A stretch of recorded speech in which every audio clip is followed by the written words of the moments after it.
is a presentation of Sertoba Media and Comey Media Incorporated.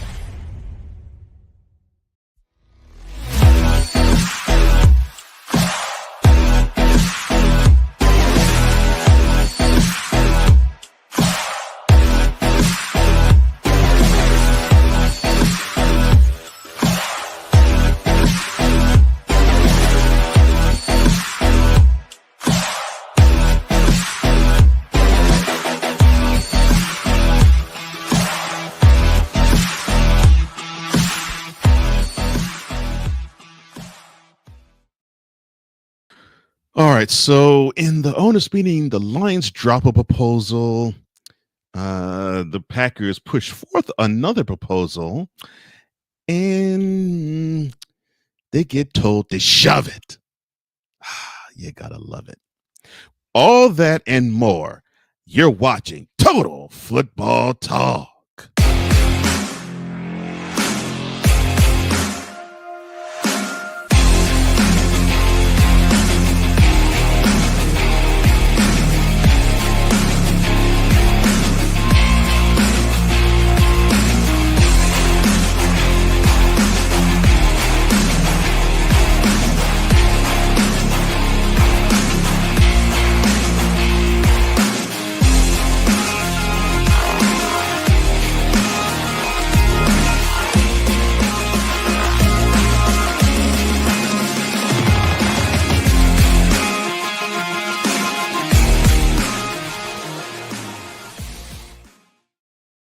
Ladies and gentlemen, boys and girls, children of all ages, welcome to episode 85 of Total Football Talk. Hard-hitting news, grind, action, and fun, just the way you like it. Well, I am one of the co-hosts of this program, Cole Johnson. I go by the AKAs of the mad scientist and the EP of all EPs. But I'm not doing this alone. I am joined by my other co-host of this program, as always. He is the man that's in charge of the Commander's Grind Report. He is the man that's in charge of D. Willie in the evening. He's the man in charge of In or Out Sports Debate, and he is the life of this show. Ladies and gentlemen, without further ado, my other co-host, D. Willie, a.k.a. Drew Willingham. How you doing, sir? Thank you, as always, for that great introduction, my brother. It is a great day to see you and be here with you on this Friday afternoon to discuss the latest in professional football. NFL action. We got some big news from this past week. We got some UFL action to recap. We also got some UFL action to preview, as the season is now almost over, the regular season, that is. But within the next 4 weeks, UFL 2025 season will be over, and we'll be talking CFL. So, I mean, a lot of football is still to come. We have a lot to discuss from what just happened. Yeah, yes, we do. Yes, we do. And I'm excited that we get a chance to talk about this. And it's the weekend of Memorial Day, and we're talking football, which you don't think we normally would do that, but at this show we do. So with that being said, without further ado, opening drive, please. All right, let's go. We got trips right at 42, 989 on two. Ready? Ready. All right, so we are reviewing week 8 of the 2025 UFL action, and we will begin with the on-charging Panthers, I should say, against an upstart team like the Houston Roughnecks. Well, this game took place in Houston, and other than a 3-0 score midway through the first quarter, this game was all Panthers. I mean, before you looked up, the game basically was in hand, 30-12, before the final score of 30-18. So this really was not a competition, much of one. The Panthers fighting for a playoff spot. They played like they were fighting for it. The Roughnecks, they're playing like a team that's still trying to find themselves, which that's okay. I mean, they're young and up and coming, and they have pieces. Just don't have it all together.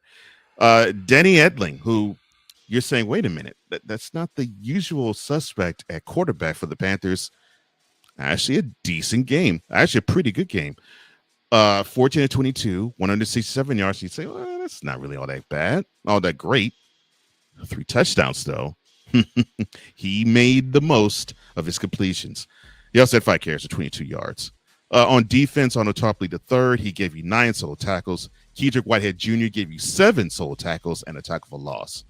Now, on the Roughneck side, Jalen McClendon, who's done a pretty steady job on offense, gave you 300 yards through the air, 30 of 50, 316 yards, 2 touchdowns. He did throw a pick. Also had 9 carries for 24 yards as well. Justin Hall, he was the stalwart figure on the receiving end, 11 receptions, 88 yards, and 1 of those 2 touchdowns from McClendon. On defense, Rashad Williams, he had 6 solo tackles. Jameer Jones, 2 sacks, and 2 tackles for losses. Your thoughts on the Panthers stretching their record to 6-2 with seemingly a pretty solid performance team-wide? This game right here was a big one for the Panthers to get the win when you consider how close things are within the first seed within their division. And the Roughnecks have been a tough team this year to face. I mean, coming into this game, they were 3-4 coming into this one, and it's been back and forth with their record. I mean, they won several games in a row, and we were talking about with their streak, I mean, how much they had improved compared to previous years. Now, looking at the Michigan Panthers, they basically capitalized on the mistakes of the Roughnecks in this game 100. because, if you look at the total yards offensively, the Roughnecks were more productive and had more attempts at the red zone than the Panthers did. So, Danny Etling, he had a great game. And especially for coming in after Bryce Perkins has been starting for quite some time, and bringing back what he brought best before he went out. Somebody who's led this team to conference title games before at this level. So, he had 5 carries for 22 yards, which also adds his versatility to be able to extend plays with his legs a little bit. Wasn't a lot of yards, but a 5-yard carry, 4-yard carry here and there is still big for what your team needs in that moment. But the biggest story of this game is the fact that the turnovers absolutely hurt the Roughnecks here, and they hurt them big. And they both came from your quarterback, McClendon, who's still very young. And you and I both have been praising him for several weeks, saying that he has been, a great addition for this team. Has been the main reason with the shift at quarterback, with him playing at quarterback. Is the reason why they've won those 3 games and why they've been competitive, even in the games that they've lost in the time that he's been the quarterback. And, for him to be in there, throw for 300 yards, they're letting him sling it 50 attempts in a game. 30 of 50, for 316 yards, like you said, is absolutely huge. But the big thing is that he did have a fumble that was recovered by the Panthers, as well as an interception. And 9 carries are great to help establish the run if you are a running back. But we talked about this several times before, and we'll say it again, how much the overuse of the quarterback's mobility to run, how it can affect the team at one point. And I feel like that got exposed a little bit in this game. Justin Hall has been a great receiver for him this year, and the big reason why he's had his success at quarterback is he's had several games we've talked about him being a staple for that offense.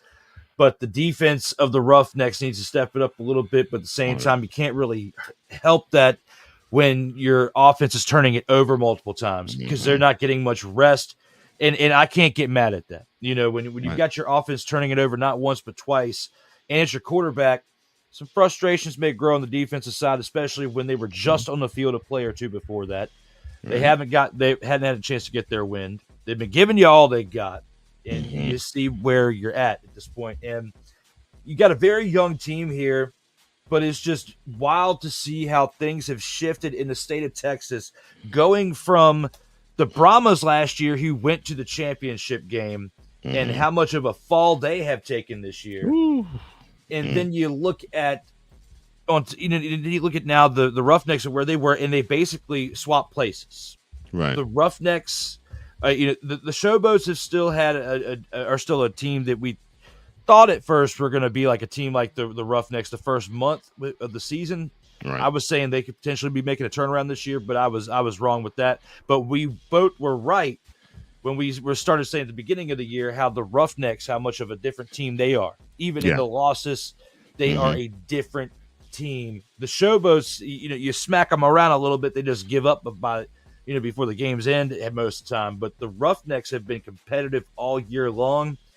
And had it not been for those turnovers, this game would have been closer, and the Roughnecks would have won this, in my opinion, had they not had those 2 turnovers. Because you take away the fumble, you take away the interception, and you turn them into touchdowns. Let's just say they're passing touchdowns. At that point, McClendon has a 4-touchdown game. Or even if you turn one of those turnovers into a touchdown, he matches Etling, and then he has almost twice the amount of passing yards in the game. So at productivity, the Roughnecks win this game if they don't turn the ball over multiple times, and I'll stick with that with my review of this game. But you put the pedal to the floor, and you kept it there, and that's what the Panthers did, is they kept scoring because the Roughnecks kept setting them up for good scores with those 2 turnovers, but also just with the trading of plays and trading of scores, they were set up for it too. I really like this Michigan Panthers team. They're forcing turnovers, and it's not just McClendon making a bad mistake. It's just the defense being in the right place at the right time. And that's exactly what I saw. Because McClendon's been playing great football. You don't play bad football throwing 300 yards in a game.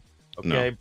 And Hall has been a great a receiver for you, but even he only mustered 88 yards. You still had to throw 250 some yards to other people. So altogether, you got to be proud of what you're seeing for this. If you're a fan of this Houston Roughnecks team, you got to be proud of them.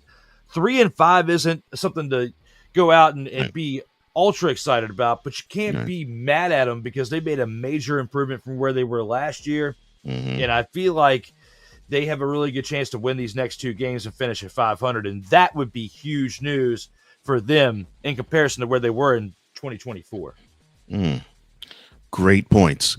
And I love the biggest point you made, that the Roughnecks offense was extremely active, but the turnovers are what really did them in.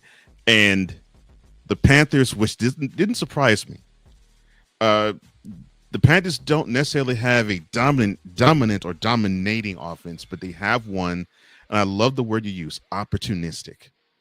And that is what I've been seeing from the Panthers defensively. They will take advantage of the mistakes you make, and you have to play error-free against this defense in order to stand a chance. And if you make mistakes, they have proven, and not just in this game and many others, that they will take advantage of the mistakes that you make. So yes, kudos to the Panthers. Even in a QB change, actually picking up where they left off, they improved to 6-2. The Roughnecks, they dropped to 3-5. But you got to be encouraged by the effort that they have put forth in back-to-back weeks in Birmingham and now at home against the Panthers. Yeah, this team is on their way to doing something big. But the Panthers, listen, they're on their way to a playoff bid.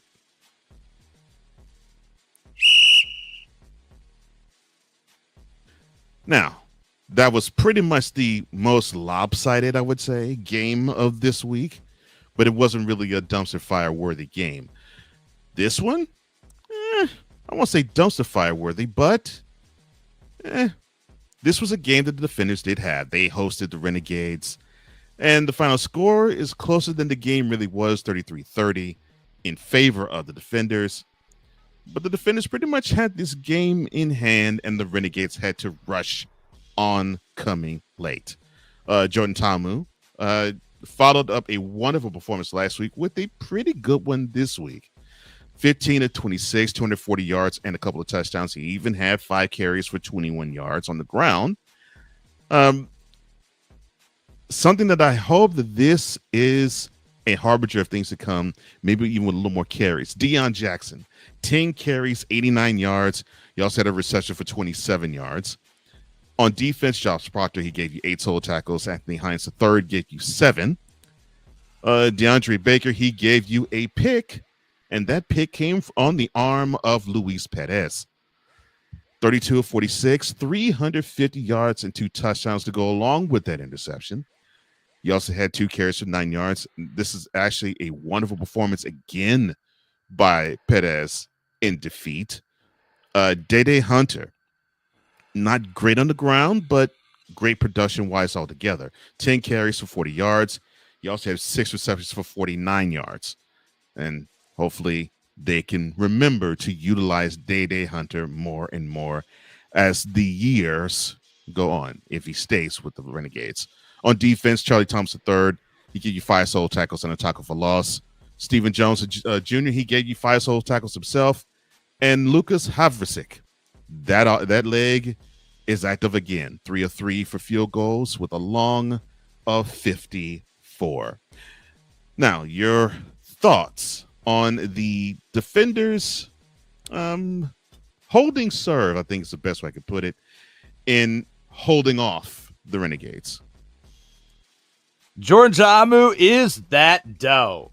What he is. And he showed up again, leading this team to yet another victory. 240 passing yards, yes, as you say, and 2 touchdowns, but the man did not turn the ball over. Didn't fumble it, didn't throw an interception.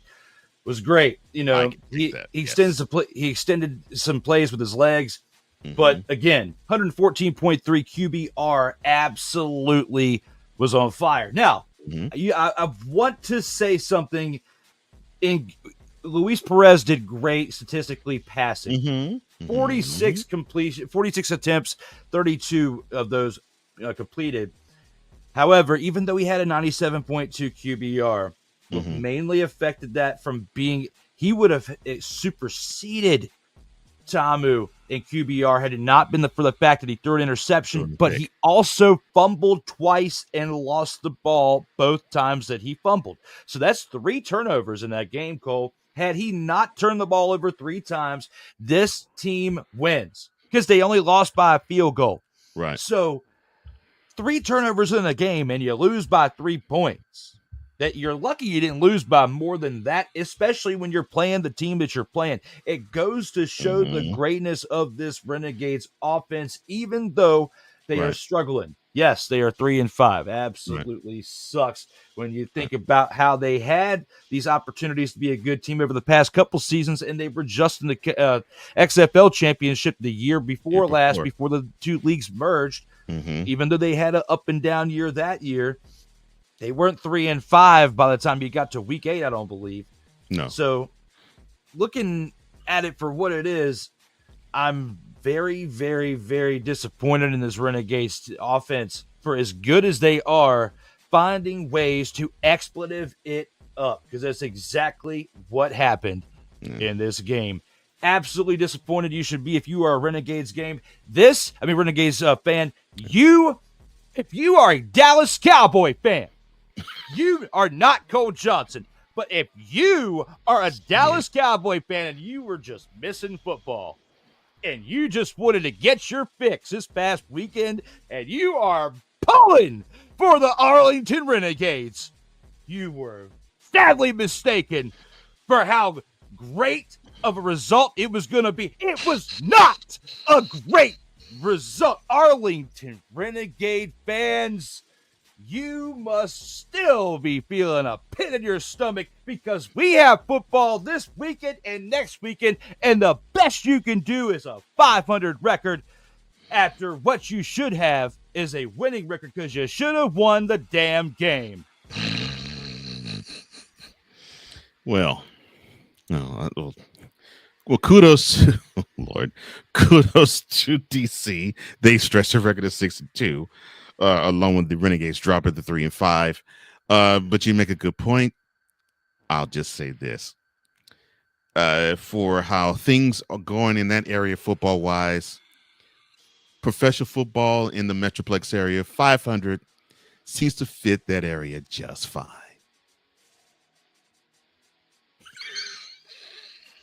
Hey. Go ahead. We may have to have another whistle because Oh Lord. I knew that you were gonna have to have. You said what you said, and I was gonna have to come back with more. I am not done yet. Oh, When it Lord. comes to this, thank you to those of you who are just now tuning in between the multiple platforms. We are streaming live between YouTube, Twitch, and X, formerly known as Twitter, but I still, to this day, I'm still having a hard time calling you X. But we are currently on the second game of this week, and the Renegades and the Defenders. This game in itself, we talked about a score this past one that was 30-18, and it wasn't really a dumpster fire per se, but it was when you think about the fact that you have 3 turnovers here, and in your helmet it's a blue. It's not quite blue enough to be the Cowboys, but it's close enough in my opinion. And I think they got a little bit of the itis, the giraffe, the Cowboy Nation. We're going to win every single game because we got to the XFL championship game not too long ago. And what happens? They start losing. That's what's happening this week. This time, 2025, as I go on my rant, the Renegades are the UFL's Dallas Cowboys. Oh boy. What am I gonna do with him? Lord have mercy. Yeah, well, run.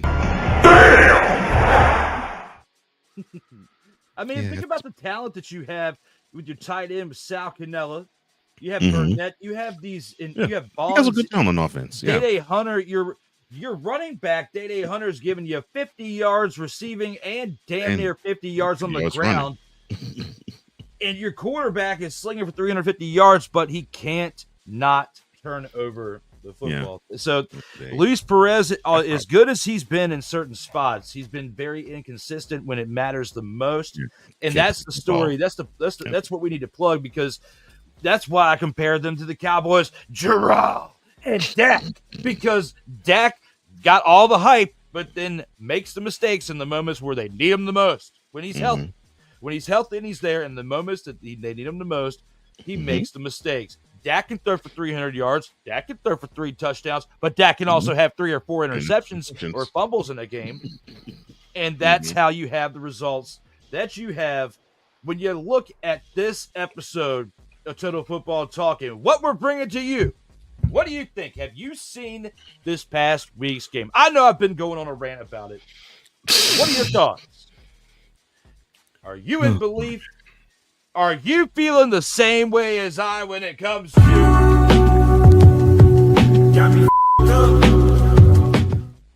when the Dallas Cowboys are compared to another professional football team? You know exactly where I'm coming from, Stone Cold. What?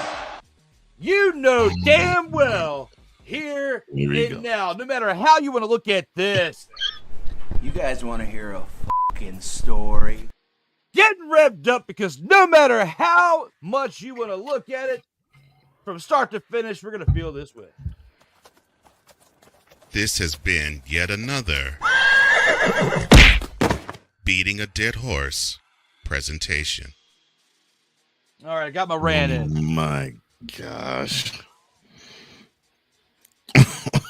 Lord. Yeah. Roman. Acknowledge me. No. Goodness gracious.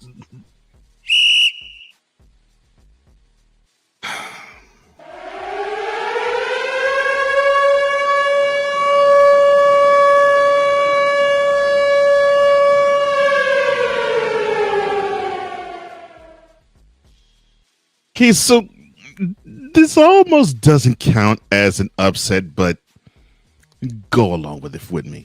The Showboats traveled to San Antonio to play the Brahmas. The Brahmas were favored.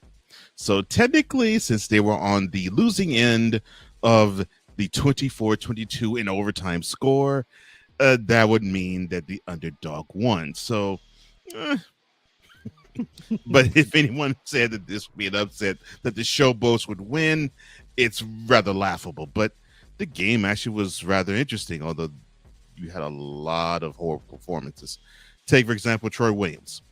5 of 11 for 36 yards, and he did get pulled 6 carries for 29 yards. On defense, the Showboats tried to show out a little bit. Steele Chambers and Eli Walker, each of them had 5 solo tackles. Josiah Bronson, he had 5 solo tackles, 2 tackles for losses, and an INT. Andrew Dowell, he also had an INT, and Nasir Player, not to be confused with Nasir Jones, shout out Nas, he also had an INT. Now, who threw those 3 interceptions?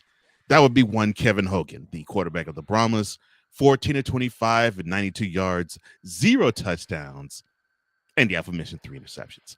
He also carried the ball 5 times for 11 yards. Now, the star of the game was Deshaun Corbin, 25 carries, 142 yards, and a touchdown. He also had 5 receptions for 38 yards. That's right, ladies and gentlemen. He had 180 all-purpose yards for the Brahmas. The Brahmas on offense gained 163 yards on the ground. On defense, Jordan Mosley, 6 solo tackles, a forced fumble, and 2 fumble recoveries. Jordan Williams, he had 5 solo tackles. He also had a forced fumble himself. Now, your thoughts on the Showboats and the Brahmas going to overtime.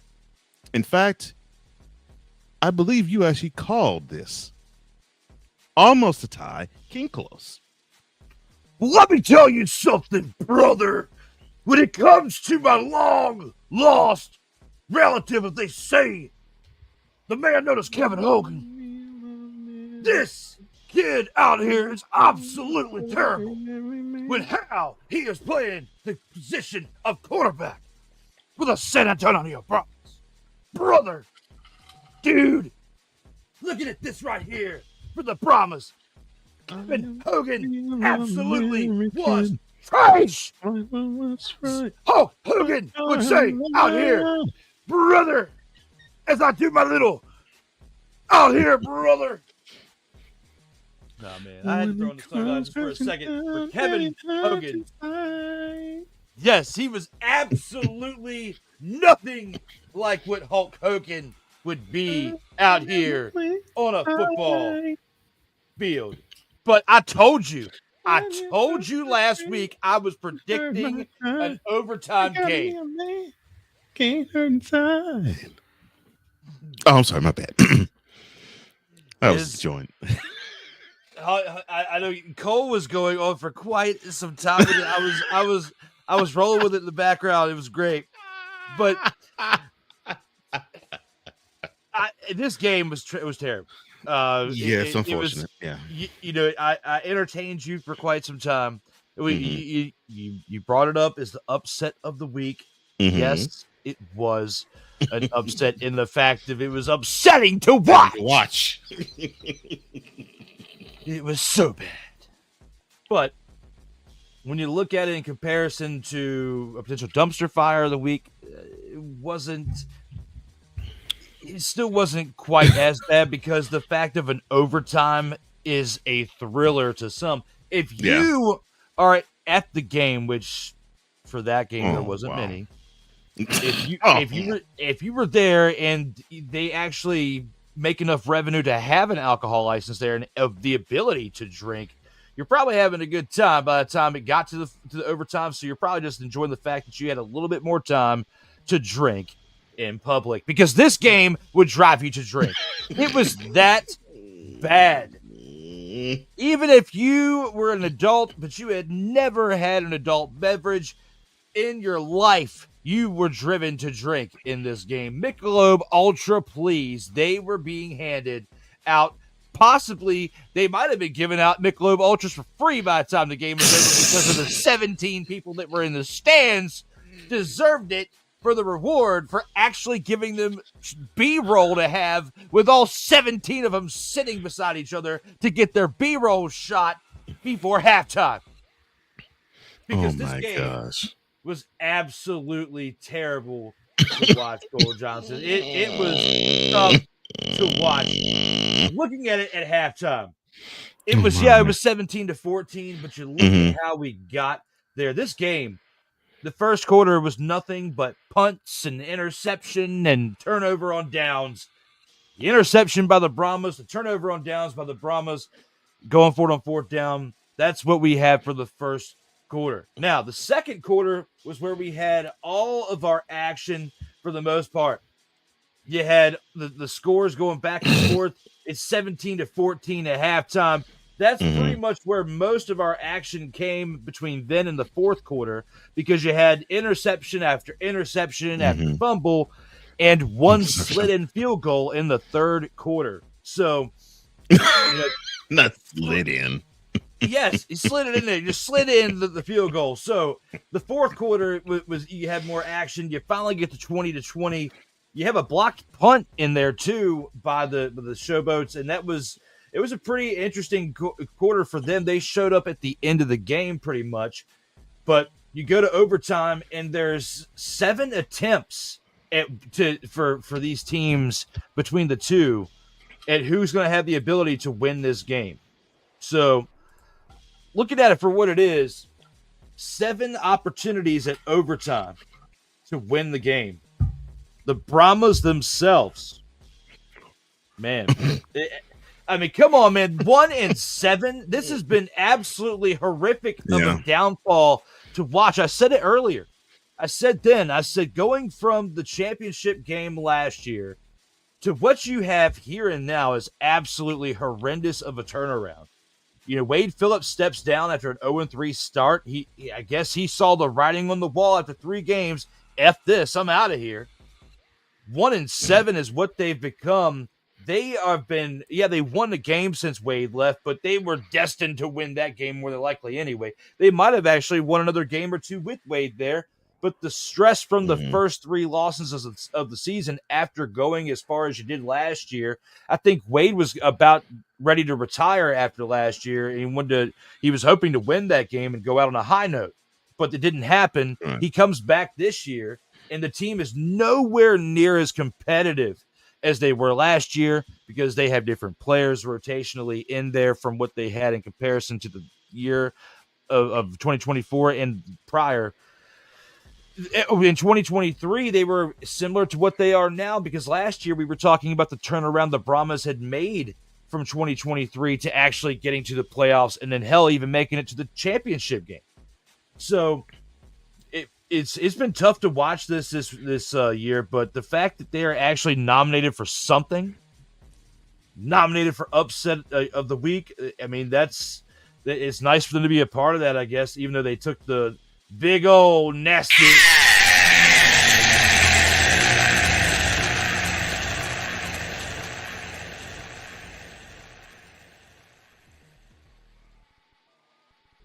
I mean, what else can you say? This game was close by score, close by the fact that we had an overtime thriller, I guess. But I said it last week, we're going to have an overtime, and we almost had a tie.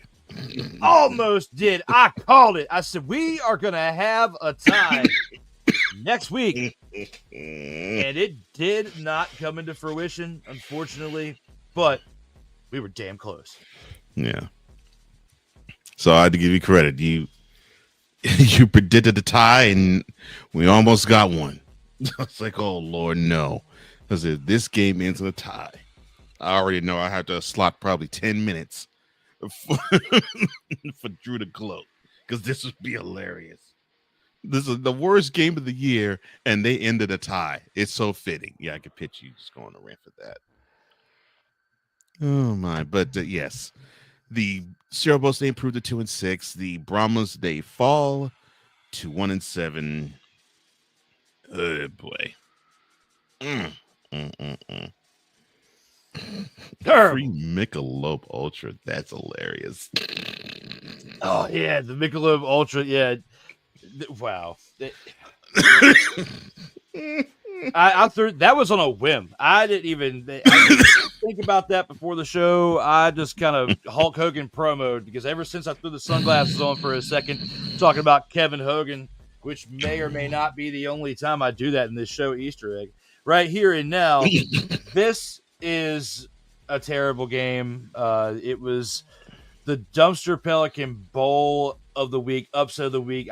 This one should have qualified. I should have put the other emblem on there. It should have been the Dumpster Fire of the week, upset of the week.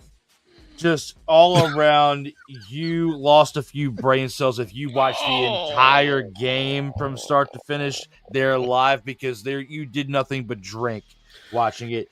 Thankfully, it was not broadcast live where I'm at, and I was able to watch just the highlights and spare myself to where I was able to watch it just like you and I right now discussing it. But yes, absolutely terrible. Oh my! Shout out to the show, most of the Brahmas, and shout out to Brahmas fan for watching that game. Probably all 10 of you.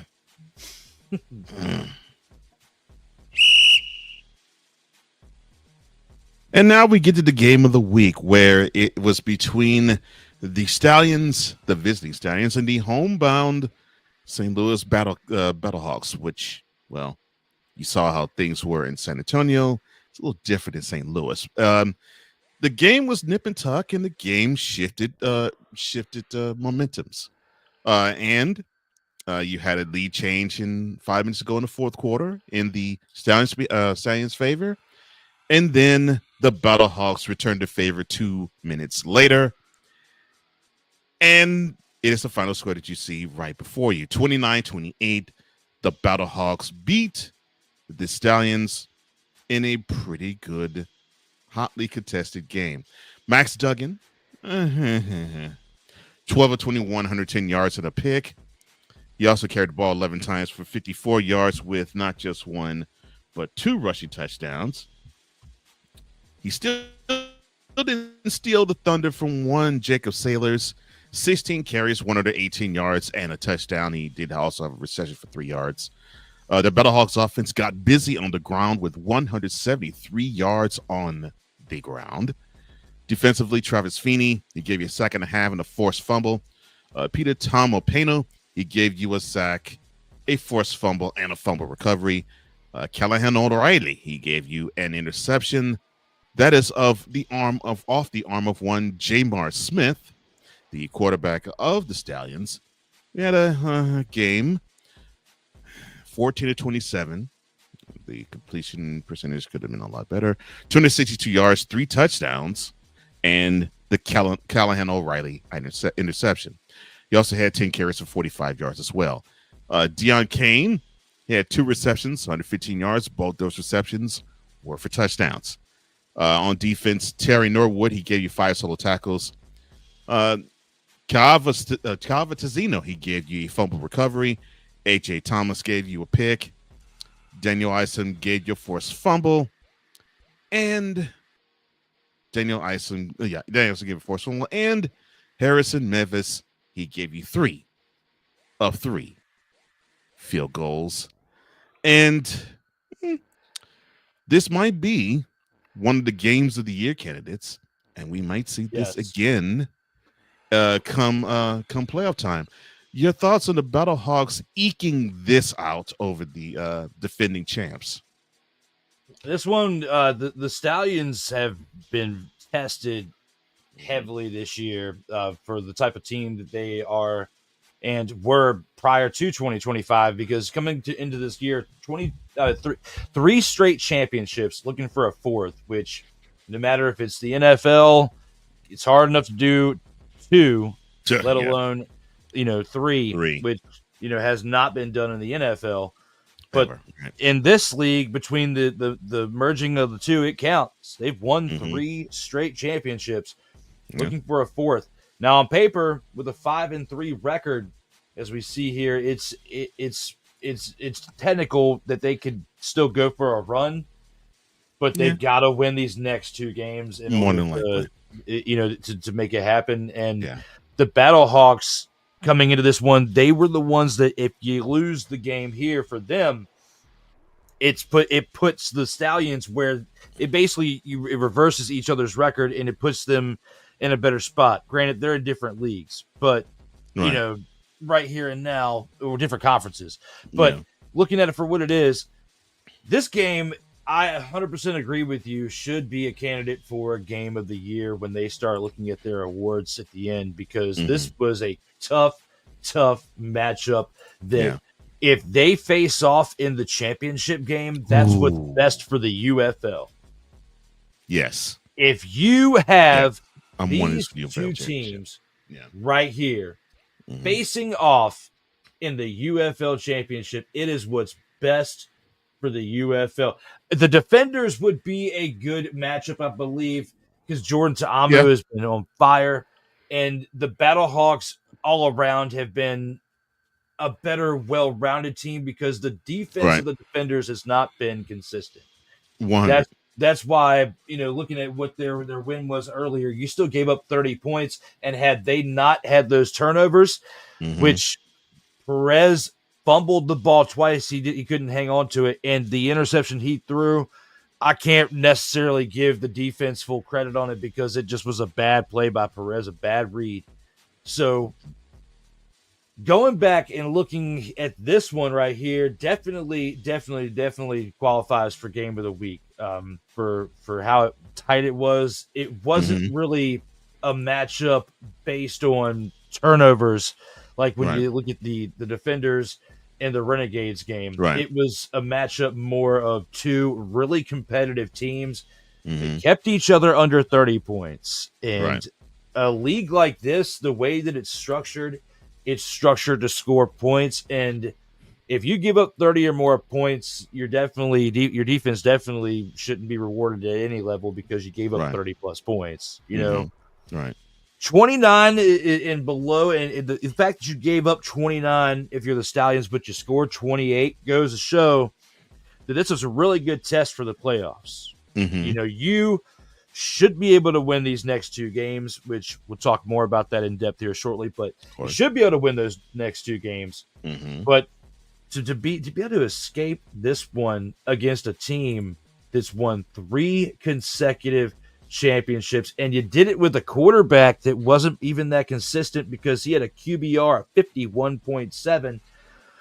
Definitely, in the running with Kevin Hogan for worst performance of the week as a snowflake potentially, because 12 of 21, 57.1% completion isn't the worst part. 110 yards through 4 quarters and an interception is. So, with that being said, 51.7 QBR, absolutely terrible. That's what he had in this game. But Jacob Sailors, 118 yards on 16 attempts. That's the saving grace. On top of that, the quarterback, yes, he did help his cause with 11 carries, 54 yards, and 2 touchdowns. But overall, you need better production out of that quarterback position when you get to the playoffs. For you to be able to do that and escape with the win goes to show how tough that all-around team is, and that's even considering the fact that they fumbled the ball 3 times and lost 2 of those. So when you can do what hurt a team earlier that we were just talking about, where they had 3 turnovers in the Renegades and they lost by 3 points. But you can lose 3 turnovers here, and you can have 3 turnovers here and actually win the game by a point. It goes to show how tough and gritty this team is, especially to do it against the Stallions. You're not going to be able to win like that in the playoffs, but it worked here and now. Hopefully the Stallions learn from the mistakes from these 3 losses this year, because they have been struggling against some really, really, really competitive teams. Not necessarily better than them, but they're not making – I would say here it was more so the Stallions didn't capitalize on the mistakes necessarily of the Battlehawks. And when they did, they were already behind too much to where it really didn't work out in the end. A loss is a loss. It's a point, yes, but you still lost in the end. You should have been able to capitalize more on those mistakes by the other team, because 3 turnovers is tough. Losing by a point is even tougher when you had 3 turnovers to take advantage of. Yeah. Kudos to both teams. Seemingly, they didn't have great performances from their quarterbacks, yet they still amassed both offensively and defensively. They still amassed a lot of production. So Yes. yeah. Yes. If you were to ask me what's the UFL championship that you want to see, this was the game. I want to see this again because the Battlehawks and the Stallions seem to match up pretty well with each other. The Defenders would do well against the Battlehawks too. I agree with that. I agree with your point there, and I actually wouldn't mind seeing the Stallions and Defenders match up. So who has the right to face the Battlehawks? But this definitely was easily game of the week. I would even say game of the year. It definitely is a candidate for it. The congratulations to the Stallions and definitely the Battlehawks for the 1-point victory. Ooh. The Stallions, they fall to 5-3. The Battlehawks, they improved to 6-2. I'm sorry, go ahead, sir. I would say, regardless of who we have, whether it's the Stallions in the Battlehawks or the Stallions and the Defenders or the Panthers and the Defenders of the Panthers and the Battlehawks, I think we're in for a pretty good championship game because the Renegades at 3-5 are eliminated. They are not getting to. There's no way unless in the XFL division, both teams, the 1 and 2 seed, are at 6-2. Even if they lost the next 2 games, which they're not, they would still have a better record than the Renegades could at 5-5. Right. Brahmas have been out since the start of the year, the way that they've been playing. So the Renegades and the Brahmas are officially eliminated. It's just going to come down to these last 2 weeks for the Defenders and Battlehawks. Their next 2 games are very important because they're both 6-2 and they're both gunning for the number 1 spot. Right now, they both clinched the playoffs, but they both have not clinched that conference which one lock, to host, which gives them better seeding.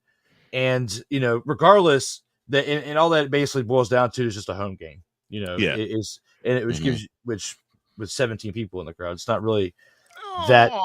I'm just joking. That's San Antonio problems, but but San Antonio's problems. Yes, but 6-2 for the XFL division, very, very good for those 2 top teams. They have locked it in. Now on the other side, you have similar situation with the Showboats and the Roughnecks being eliminated already. The Roughnecks still had a literal living chance up until this past week, right? But still, to be 3-5 at this point with the opportunity to finish at 500, you should be proud of what you established and built on from last year's dumpster fire and what we saw. So right here and now, I'm very, very proud if you are a Houston Roughnecks fan. I mean, Cole, Houston. Houston is your spot. What do you think? Well, I think back to when the XFL had their second launch and how the city was extremely amped about how the Roughnecks looked, because that's what the team was called. It was called the Roughnecks then. How they looked, the city was amped. They were excited about it, and they were somewhat tepid in their excitement when the Gamblers came back for the USFL. But I think this is positive because I think if the Roughnecks show that they can build on what they're doing now, you'll be surprised at how supportive they will be for them. Look, Houston loves football. I know this because I lived there for God knows how long. They love football. They can have football no matter when. It could be December, it could be June. It doesn't matter. If it's football and it's good, they'll come out and watch it. They'll even watch it if it's 100 degrees outside. That is how much they love football. So I think this is going to be great for Houston. And if the Roughnecks can build to a team where they can be not just watchable, but entertaining, and they're successful, oh yeah. I think people will be surprised as to how supportive they will be. So yeah, I'm looking forward to seeing how this team grows. I know last year was the throwaway season for real.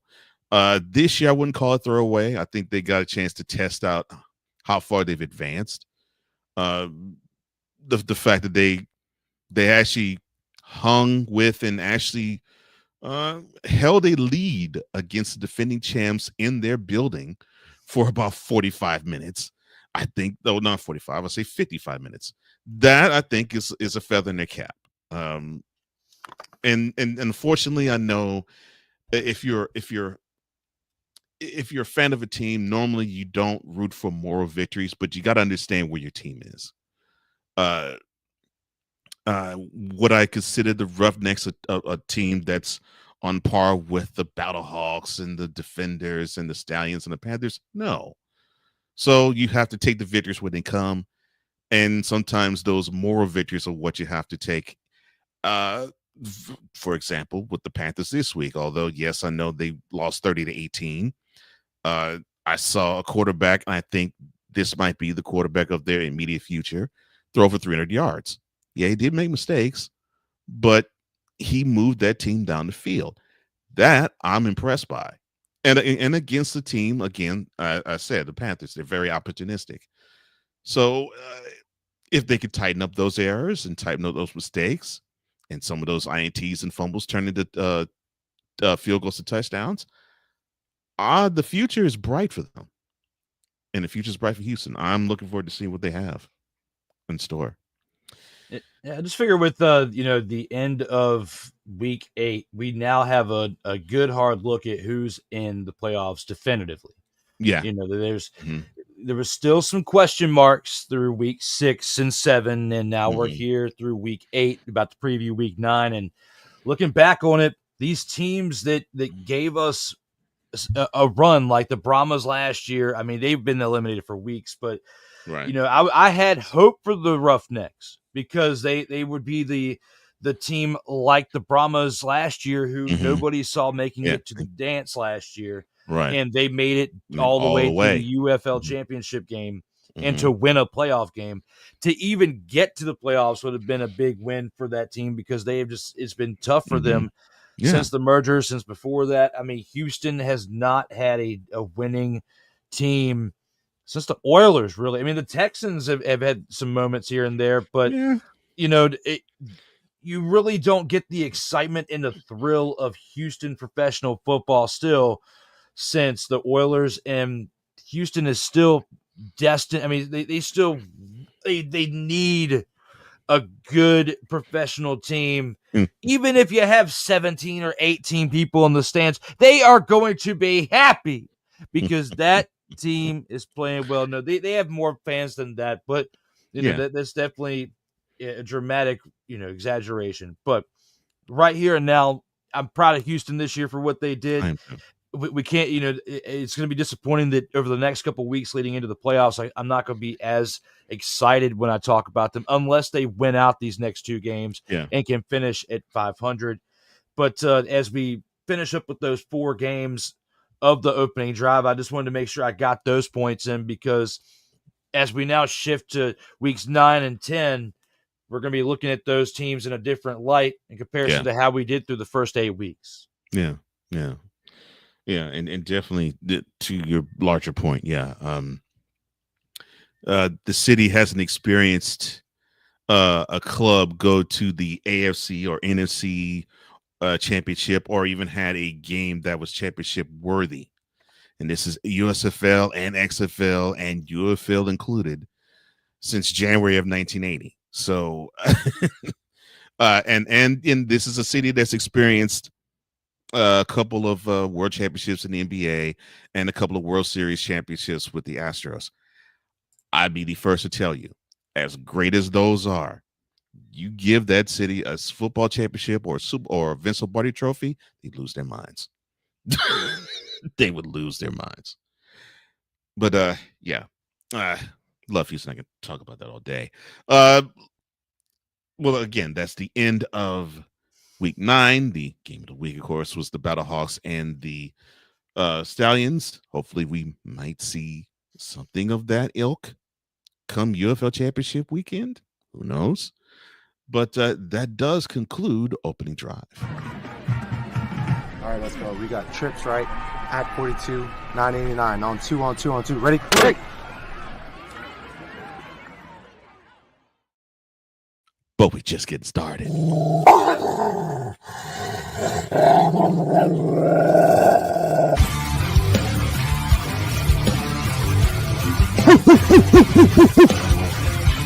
where are my dogs at? Welcome once again to another segment of Grand Champ, where we get to award the best of the best from the past week. And for his Grand Champ, Drew, the floor is yours.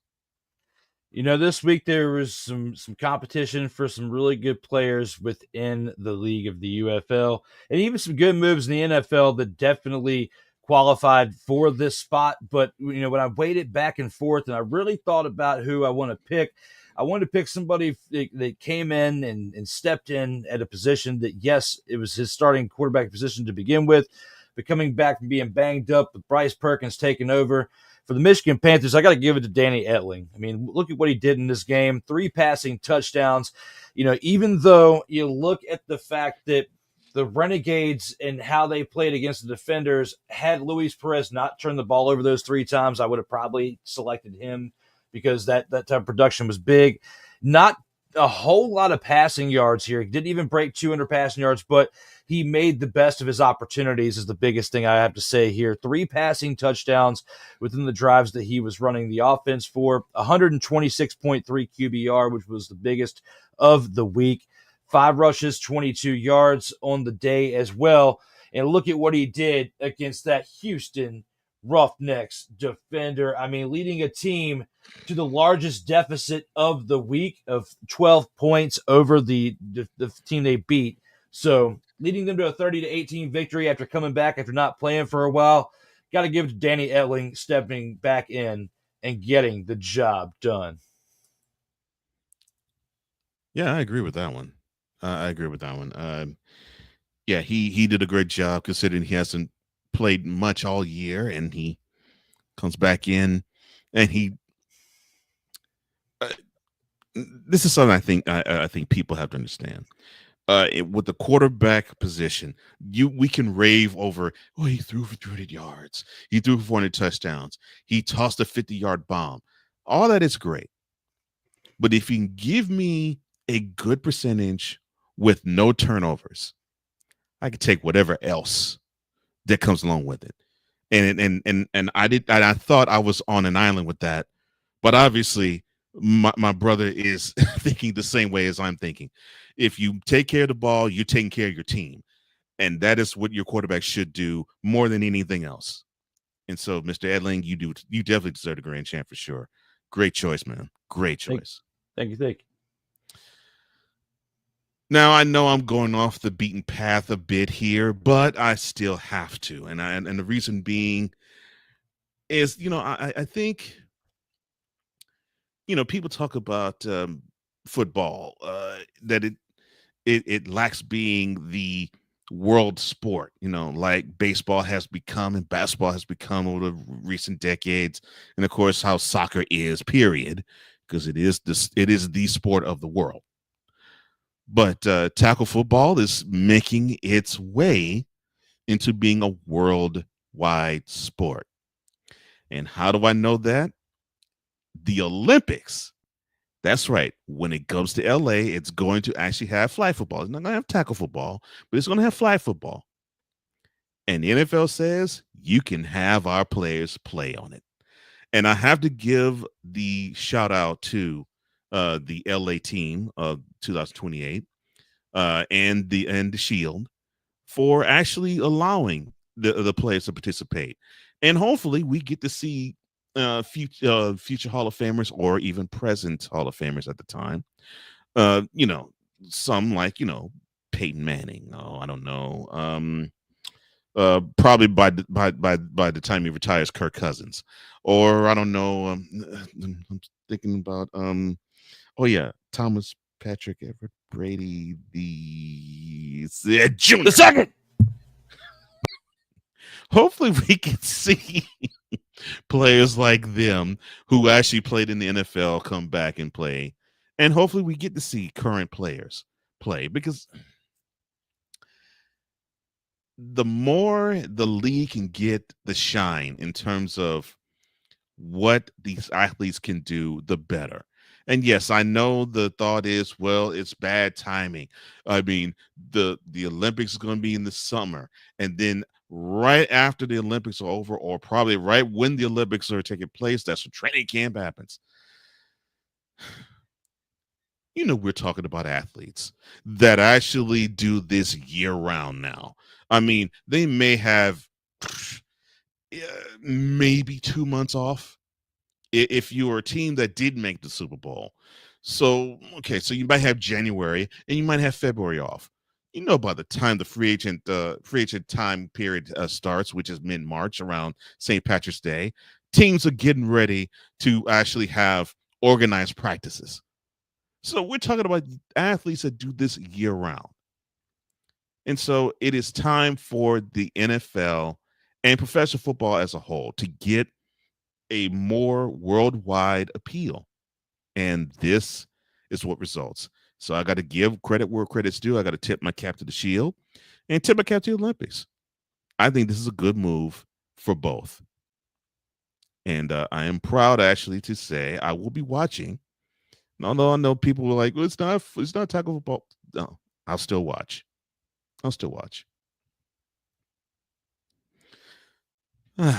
Man, that was good. And now, out there, who is your grand champ of this week? It could be from the UFL. It could be from the NFL. It could be from any other professional league, because it'll be from the CFL. Ooh, rather soon. So, who's your choice? We want to know. And hopefully, we get a chance to talk about what is your grand champ.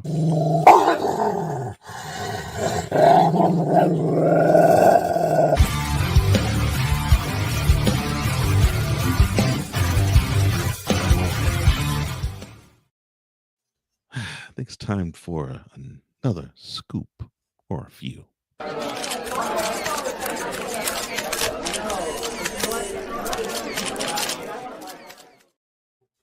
Welcome to the Grind Scoop. This is where we talk about the ins and outs of the NFL, CFL, UFL, and all other professional football action and happenings. Well, as when this program went off last week, somebody got broken off a lot of cheddar. And that would, I'm sorry, cheddar meaning money. And that person being San Francisco 49ers quarterback Brock Purdy. And he received a 5-year, $265 million extension. And it got officially done Tuesday, but the announcement came last Friday. And it's just about a month after the offseason program began, but before the on-field organized team activities are set to begin in June.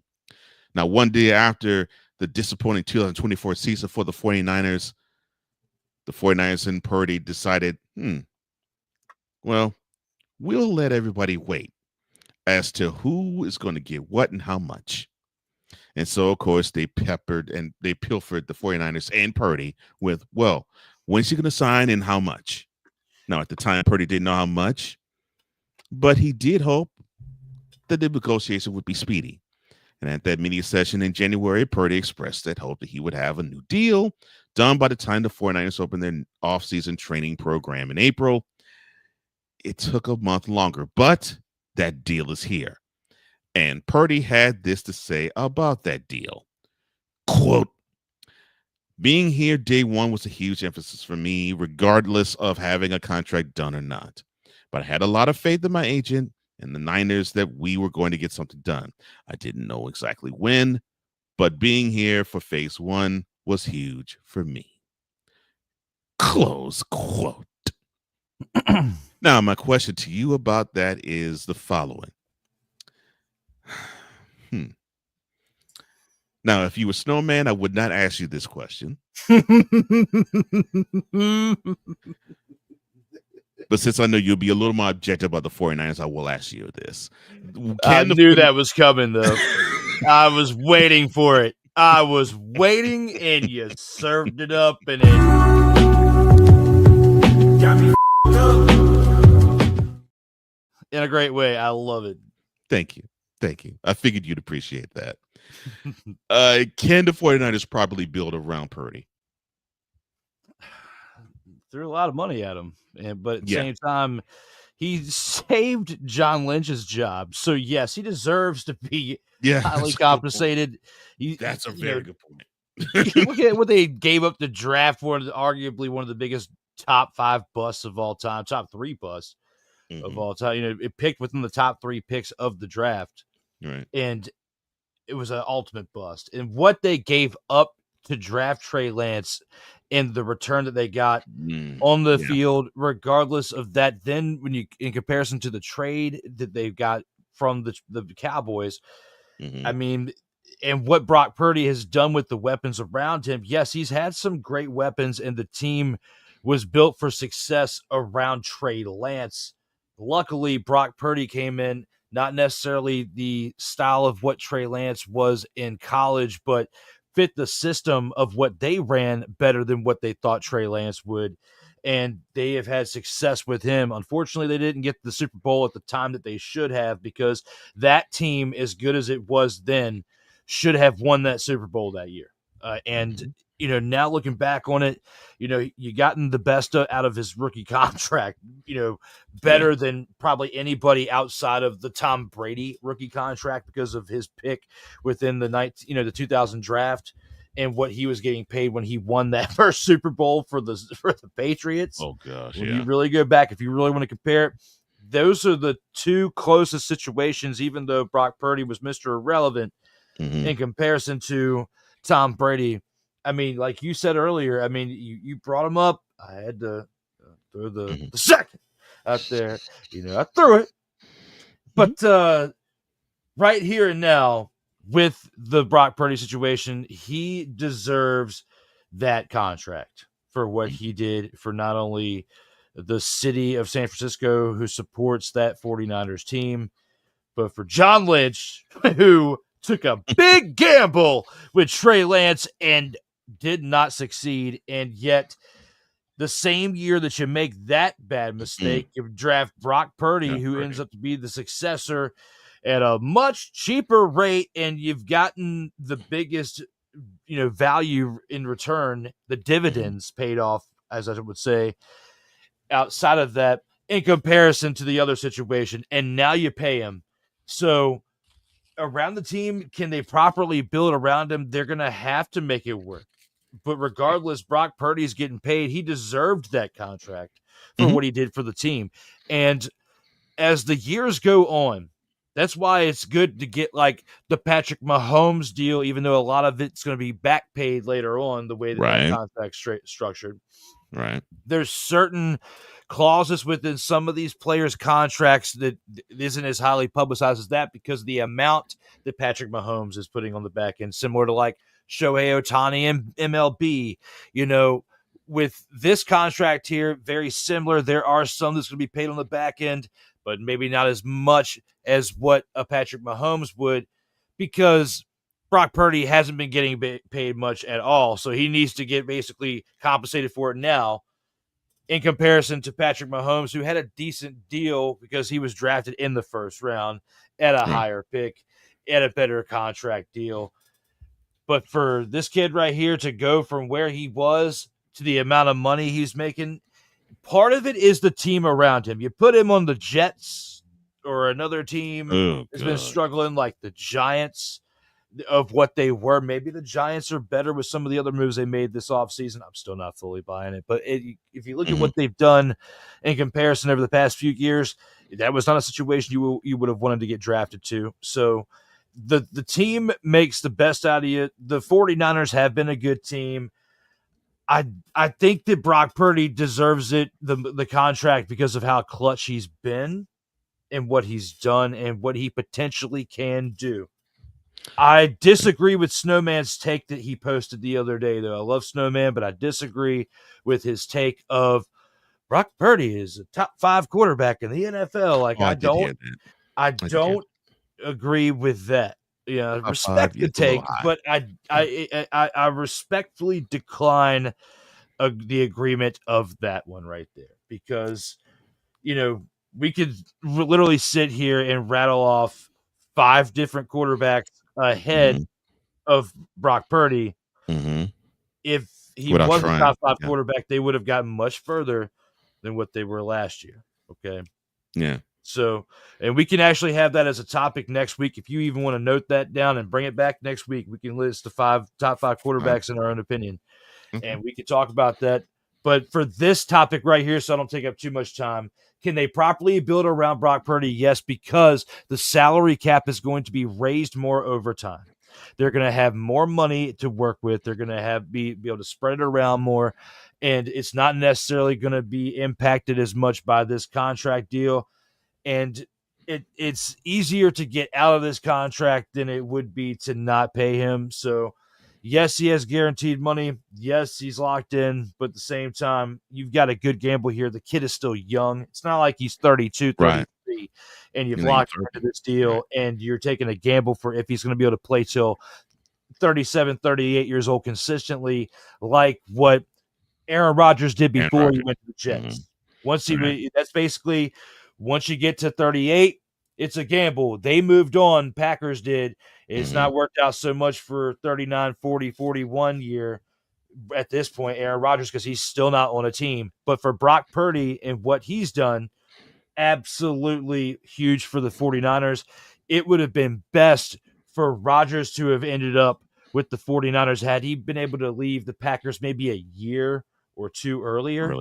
And been able to go to his childhood team finally, even though he probably has resentment still for what happened in the draft prior with the Alex Smith situation. But even if he had the opportunity to do it, he would consider it as stacked as that 49ers team is. That team that Brock Purdy led to the Super Bowl, as a young Brock Purdy, Aaron Rodgers would have led that team to a victory in that game. I would book that. At the level that Aaron Rodgers was playing at that point with the Packers, leading his team to the NFC Championship and losing, but still getting that far with that team, I think they could have won. I would bet you put it in Madden of that year's video game and plug and play the quarterback swap.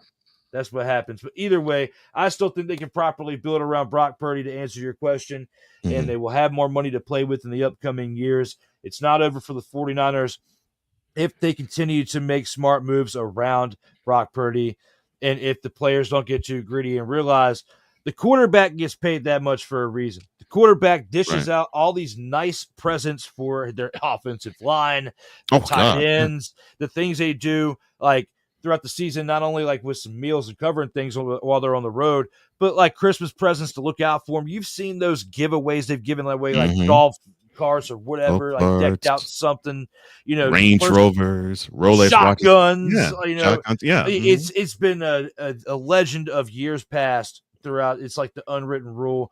It's mainly the quarterback gives out a big present to whoever the quarterback is, and then like the linebacker or whoever for the defense, because it's probably no linebacker, because it's like that's who the quarterback of the defense is, or whoever the top defensive player. Like that's why they get paid what they get paid, because they are the leaders and what keeps the glue together, and that's how it's always been viewed back in the day, at least from that aspect, from the leadership point.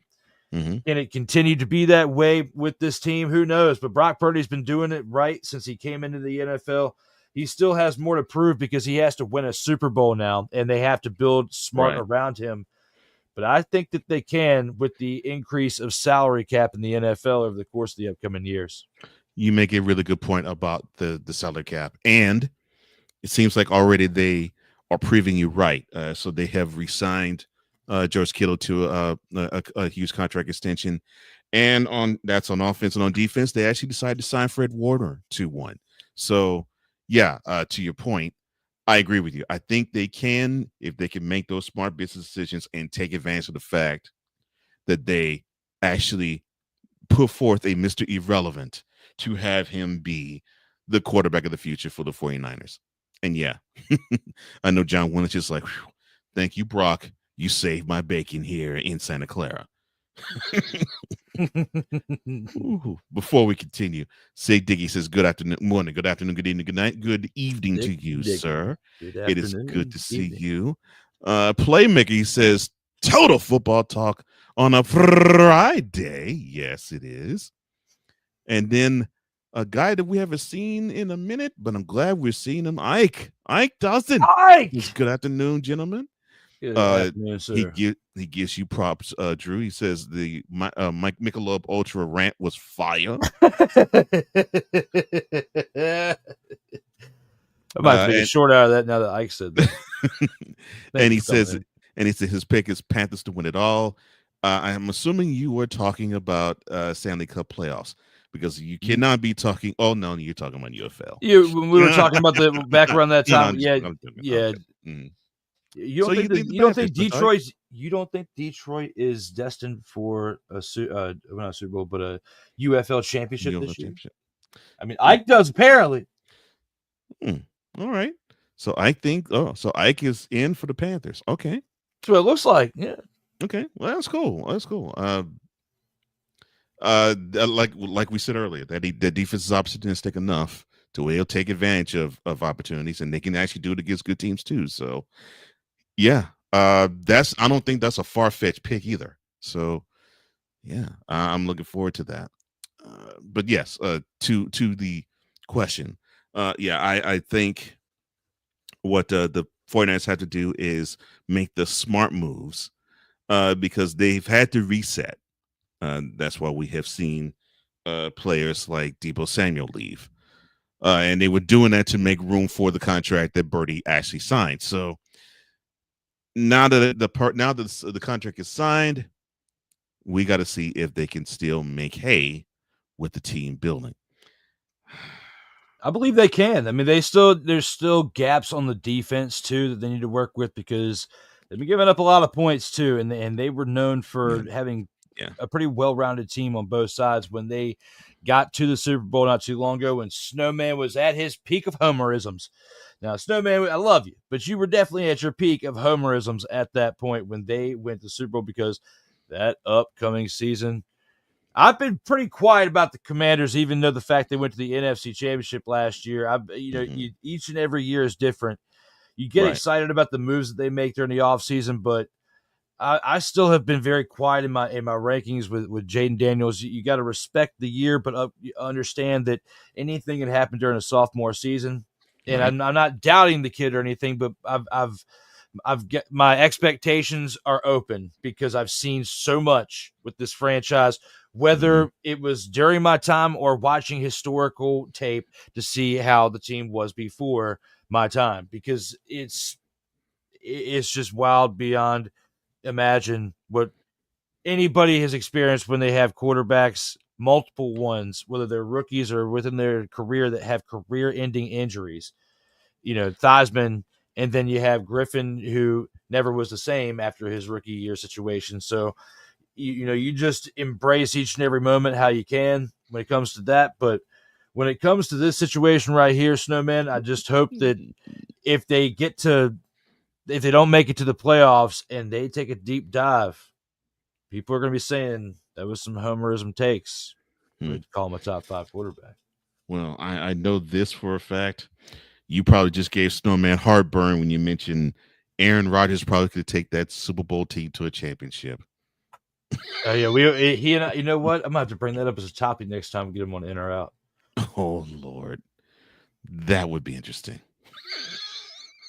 Still got to bring the show back, but at the same time, Snowman, I might have to have that topic. Aaron Rodgers would have led the 49ers to a Super Bowl championship. You'd have been like, no, he would have taken the big old fat old steak.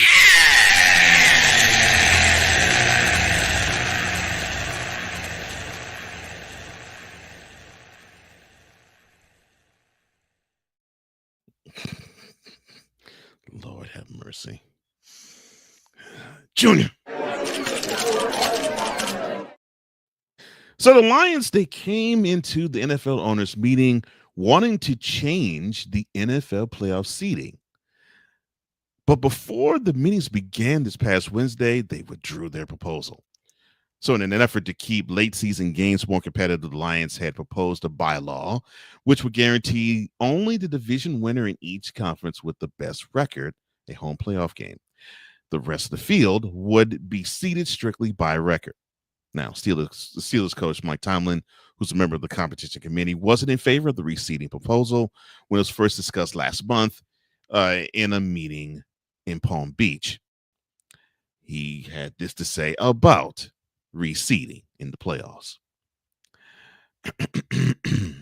Quote, I'm a division purist, to be quite honest with you. I love the rivalries that our division play. I love the structure of our scheduling that highlights it. I just categorize myself as a division purist. I think the division winners should get a home playoff game. Close quote. Now, my question to you is the following. Should the NFL reseed in the playoffs? Absolutely not. My These teams that are crying need to understand that you're being a snowflake. And if I could call each and every one out during our snowflake of the week take, I would. But I'm not going to, because it would just waste too much time, as I don't want to waste too much time talking about it. That's why, sorry, I was enjoying some Skittles, because I absolutely love Skittles. Nothing wrong with that. I grabbed too big of a handful. But that's more enjoyable than talking about the seating situation. Okay? Not as much more enjoyable. Absolutely terrible to think that we can just cry. We can just cry. And because certain losses happen to certain teams, you feel like you should get a participation medal and move on up to number one, because you would have a better opportunity to win with that home game, is what it is. Yeah. So that's the way I look at it. I think it's cheap. No, that's why it's more competitive.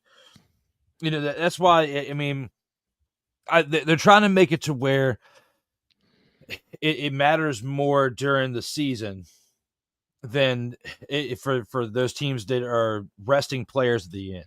Mm-hmm. Like, if you're good enough to win games throughout to get to that point, and you have the opportunity to do it, the luxury to do it, I feel like that's the one of the few things in life and in sports you're entitled to, is to be able to rest your players when you have the opportunity to get them rest, because making sure they're at 100% or the closest to it is best for your future to sustain positive outcomes, no matter what you're doing, whether it's football, life, anything.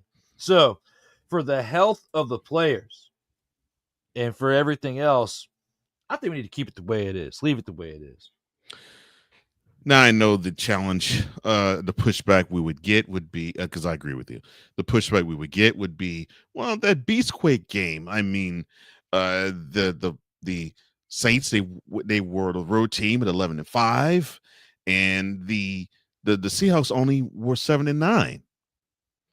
Okay, and then this past year, the Rams, who were 10-7, they hosted the 14-3 Vikings. Okay, and it technically hosted because, unfortunately, with the wildfires, they had to move the game from LA to the desert. But I still say, and I'll even circle that game even more so. That actually was a neutral site game, and the Vikings got their butts blown out. So, nah, you can miss me with that. You can miss me 100% with that. It does not. Records don't mean a thing. And to me, winning a division in NFL it should be rewarded. It should be rewarded. I don't care if the team is 15-2 or if the team is 7-10. It doesn't matter. You're the best in your division. It needs to be rewarded. Period. And if you feel otherwise, okay, well, fine. And I get that you see the NBA, they reseed. Okay, fine. But divisions matter, and that's why I love the fact that the NFL is like, it's good. And I think the Lions came to their senses and said, yeah, it's good. There's nothing wrong with it, because there isn't. There's anything wrong with it. So kudos to you, Lions management. I'm glad that you all got a head on your shoulders and realized, oh no, this is not right. and you decided that take was a big, fat, nasty stinking.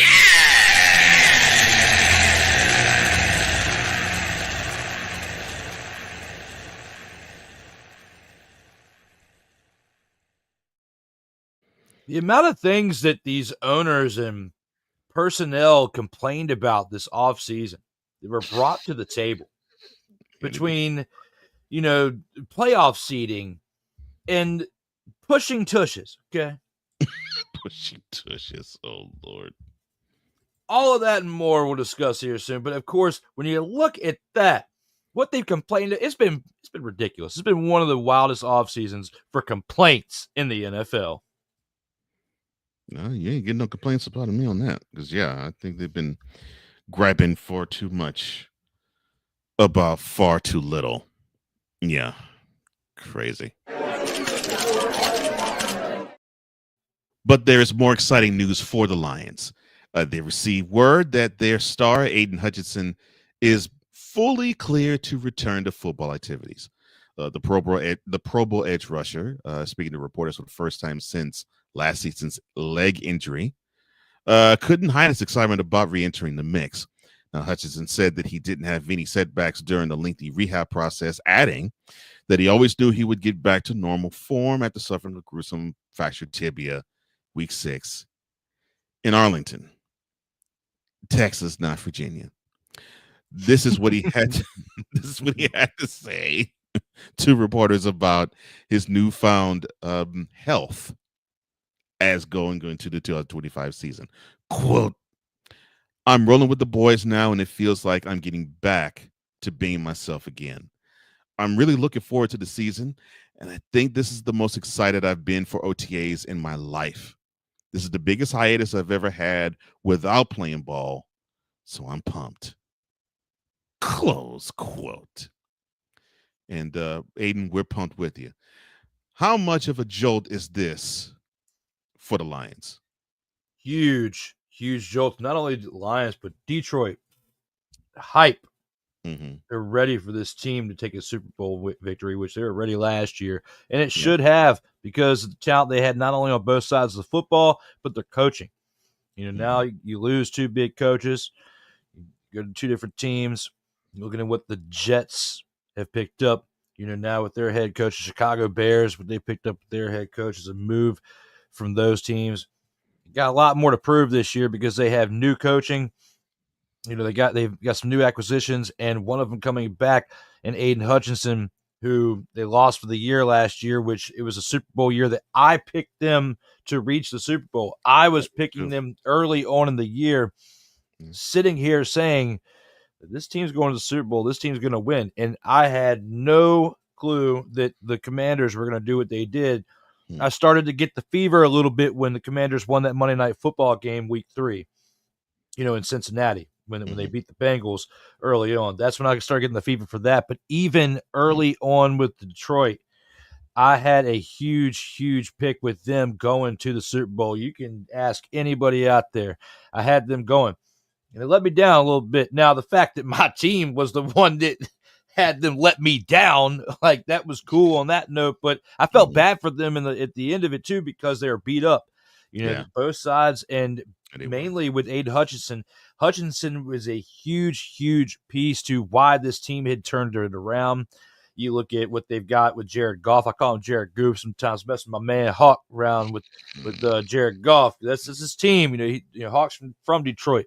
But when it comes to the Detroit team, they're destined to get to the Super Bowl still, in my opinion, at some point. I don't think it's going to happen in 2025. I think it'll be 2026 after they've had a year to adjust to the new coaching. They might need to add another piece or 2 on offense.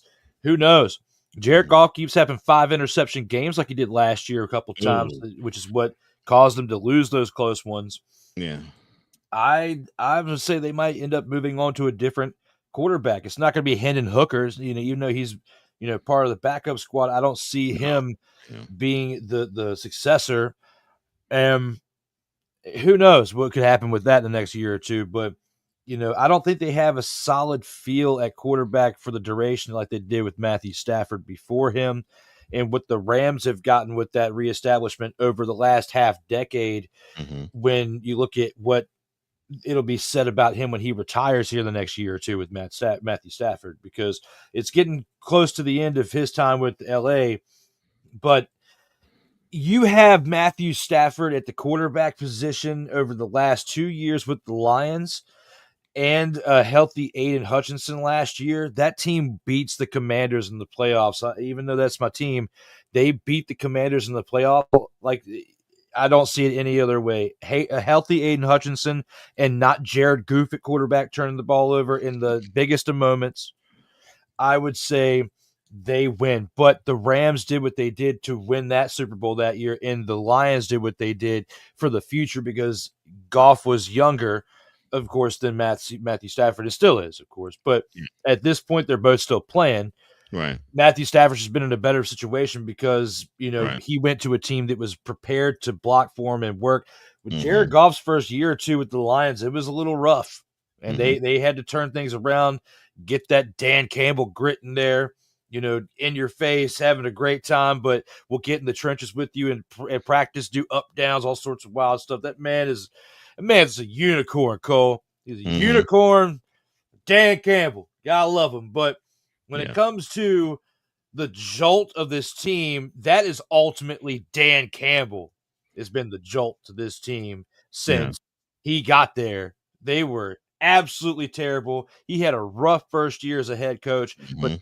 stuck with him, and he vowed to turn it around, and he did. Hmm. And now you have this team. Aiden Hutchinson being cleared to return is a jolt to the team. I mean, I know I danced around the ultimate answer, but Aiden Hutchinson coming back is going to make a big, big difference. But your defense can only do so much. Jared Goff Right. keeps 5 interception games, and I say games because he did have 2 games last year at Yeah. Memphis. I know that he had 2 games with 5 interceptions, 10 Mhm. interceptions between 2 games. And I brought that up by the time we got to the playoffs and they faced the Commanders. I said Mhm. he had 2 games and combined for 10 interceptions. Get the expletive out of here. The Commanders are winning this game. And people were telling me I was on drugs. I'm like, well, dude, get the F out of here. The way that Jaden Daniels was playing all year, if this team can continue to operate that momentum, they're going to beat you in Ford Field, and they're going to the NFC Championship game. And they got absolutely destroyed the next week against the Eagles. But they still won in Ford Field, which is hard enough. Yeah. Hard enough with the fans, but you did that because you didn't have Aiden Hutchinson there to bring in you the additional pressure. That Lions team still was tough to beat because the Commanders had to score a lot of points, which they could not score against the Eagles because they were beat down. So Mhm. it all has to do with health, which Aiden Hutchinson was not healthy, wasn't there, which affected this team last year. And if he stays healthy in 2025 and the rest of that defense stays healthy and Jared Goff does not turn the football over, they are back to being Super Bowl contenders. However, my thoughts are because of the new coaching, and even though you can run the closest bits of schemes to Ben Johnson, his abilities were before, you are not Ben Johnson. And if you do run those schemes, Ben Johnson's the one that's been running them for the past couple years. So he's going to be seeing that twice a year in your division as a Chicago Bears head coach. Is going to be able to Right. exploit that, and there's going to be more tape of how to exploit it because he did it, and the other teams are going to study that, which is going to hurt Mhm. you in the long run on the back end of the last half of the season. Right. So, all around that, Aiden Hutchinson still is a jolt because they need the jolt because their momentum shifted when you had your offensive coordinator and your defensive coordinator go to different teams, and certain Mhm. personnel followed them too, as Right. well as, whether it's players or staff, they were free agents, followed, and you look at it for what it is. And now here you are. So Aiden Hutchinson coming back is a huge jolt. However, it's still not as big of a jolt as it was the day that Dan Campbell, Dan Campbell, walked into that locker room, said, "This is my house. Let's build it." That's what he did. Oh my goodness. Yeah, I agree. The biggest of jolts would be Dan Campbell. The fact that he has turned the culture around, because we did not think of the Lions as must-see television as we now think of them, and he is the main reason why we think of them that way. So yeah, but I think this is a good. This is a bit of really good news for the Lions because it was unfortunate. Their defense was trending upward before he got injured, and they really felt him. They felt his presence missing. Although yeah, they went to a 15-2 record. That defense was different, and yeah, I know they had more injuries than just him, but still, that defense was different. Chiefly because he wasn't manning. He wasn't manning them. He wasn't on the field. He was on the sideline, and that's unfortunate. But well, let's see if he could stay for 2025. But congratulations to the Lions organization. You have him ready to go to OTAs. Ooh, wow. Now, sad news to report. The Colts say goodbye, and not just in a we wish you well in your future endeavors, but unfortunately forever, to now former owner Jim Irsay. And when word got to former quarterback of the Colts, Peyton Manning, he felt the need to actually express how important how important his presence was, I should say, to the city of Indianapolis. Now, the team owner since 1997, unfortunately, Mr. Irsay died Wednesday at the age of 65.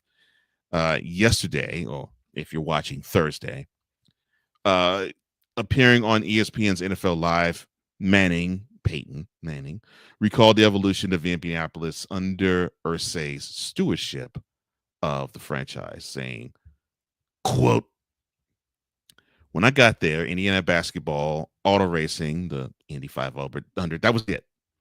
Now, I think football was the third sport. Heck, maybe not.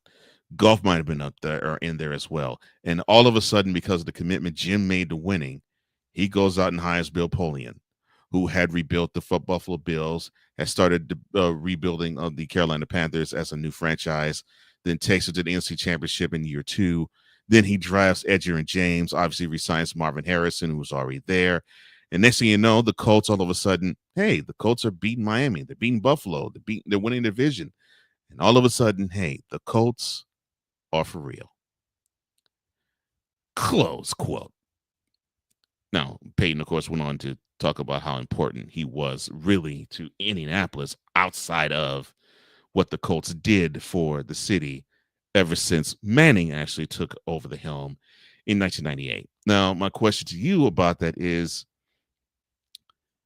we pretty much know how he'll be remembered in Indianapolis. How will he be remembered, Jim Irsay, I mean, outside of Indianapolis?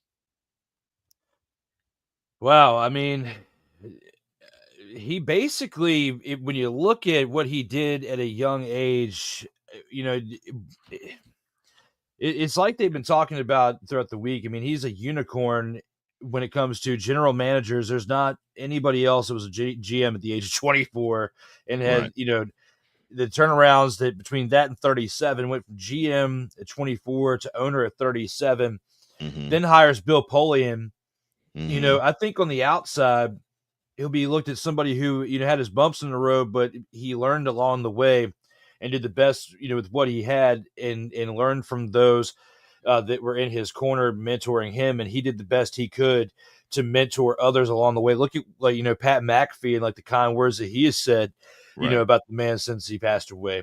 So he meant a lot to people, not only, in Indianapolis, but those around, surrounding those states and those in partnerships with him in business and in life, because, if you worked with him, you're pretty much brought in and treated like a family member, because that organization was a family organization with his dad all the way on down. So, he will be remembered, as someone who not only was very giving within his organization, but giving outside of it, giving away tens of millions, if not $100 million, is what they were saying, to different charities and auction, where they would auction off items that celebrities would have.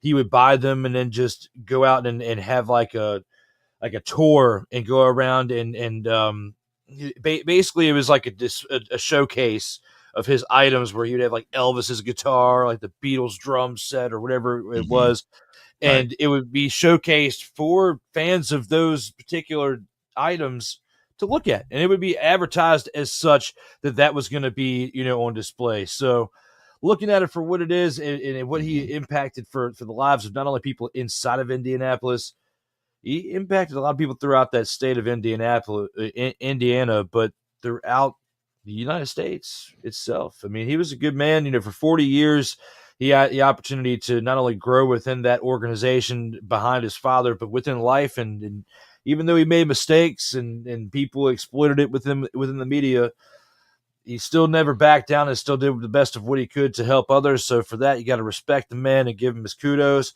Jim Irsay will definitely be remembered as, somebody who lived a life definitely that no one else will ever probably live within the NFL and corporate America for these teams again, because even if, an owner passes away and passes it down to within their family, you're not going to have somebody at the age of 37 have full ownership when some players are still playing at a high level at 37. That's exactly what's happening here. And that's exactly what did happen in the 90s. He wasn't even 40 years old. His dad passes away, and in 97, this Right. team is so bad they have the number one overall pick in 98, to where Peyton Manning is the number one pick. And from that point forward, yeah, they had a 3-13 year in 98, but from 99 on, they didn't look back. The Peyton Manning years were great until the very end, when he was, on the sidelines for that final year due to his neck surgeries. But, Right. then Andrew Luck comes in, and up until he retired in 2019, they were great. Now they've had some struggles over the last, half decade or so, because they haven't been able to establish who the guy is at quarterback. Right. And they've had some, head coaching changes and all that. But, he had his demons. He faced them. He did the best he could. But ultimately, he'll be remembered as a really great guy to the organization and to those outside of it and the city.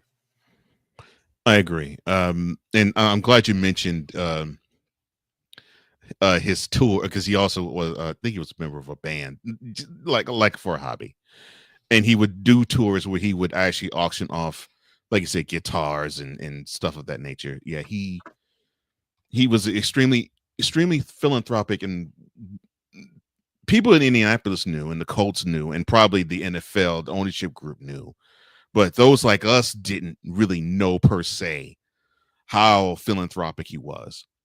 So yeah, he obviously has a big heart, and unfortunately, he was lost too soon. And I'm also glad you mentioned his father got him into the business far, far, far early. I mean, like you said, GM at 24. So he learned the business, barely after he got out to college. And it's like he went from college, he went from graduating from college to being in an NFL boardroom. And he, I guess he must have learned under his father's feet back when they were, of course, in Baltimore in the 70s, and got a chance to see how things operated. So yeah, I think his presence will be a huge, huge, huge hole for a minute in Indianapolis. But credit to him, since it was done to him, he passed it forward, and he actually did it to, I forgot his oldest daughter's name, but he actually did it to her, and had her learn the ropes and learn how things worked. And then, of course, when he had his unfortunate issues with DUI, she took over for him for a while until he was able to reassume the reins.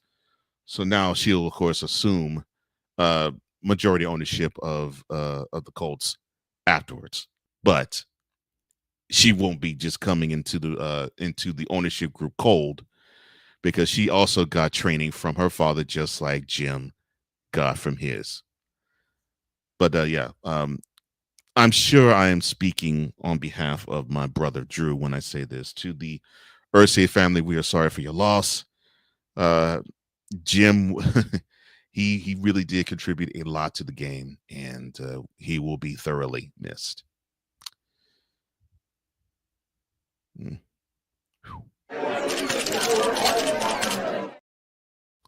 Now, speaking of ownerships and ownership groups, even the most powerful figures in the NFL were unable to stop the Tush Push. Now, despite some late momentum, a proposed ban of the Tush Push.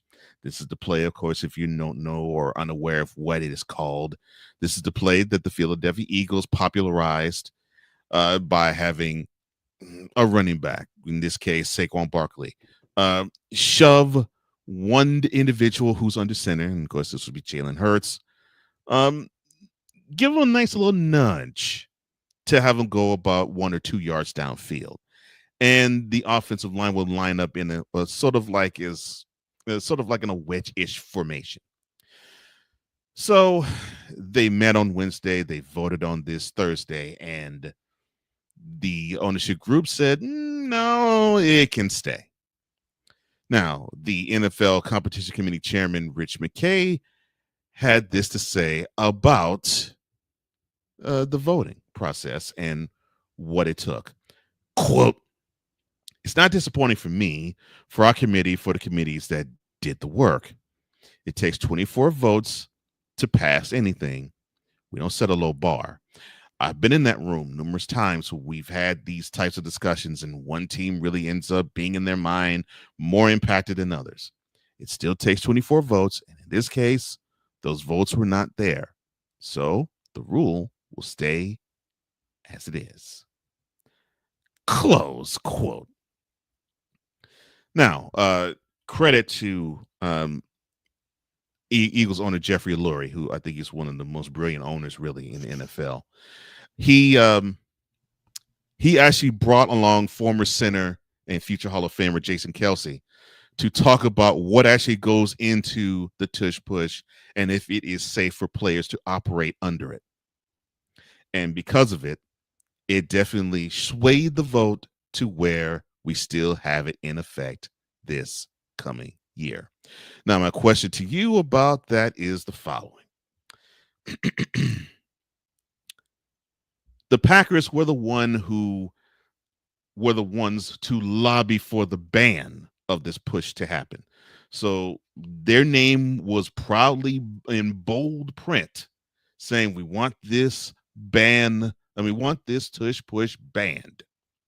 How would the Packers look in proposing this ban with it failing via vote to the NFL audience?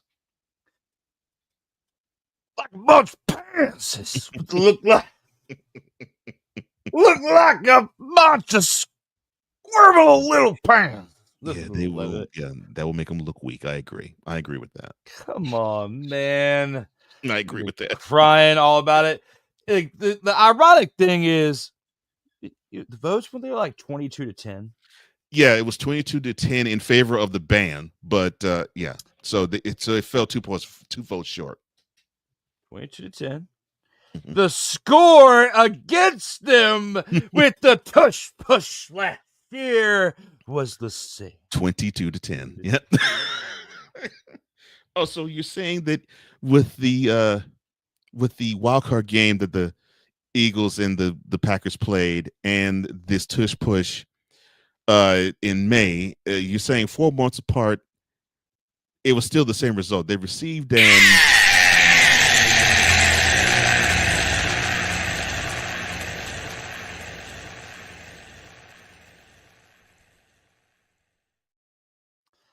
They looked worse than that Diddy video I sent you the other day involving okay.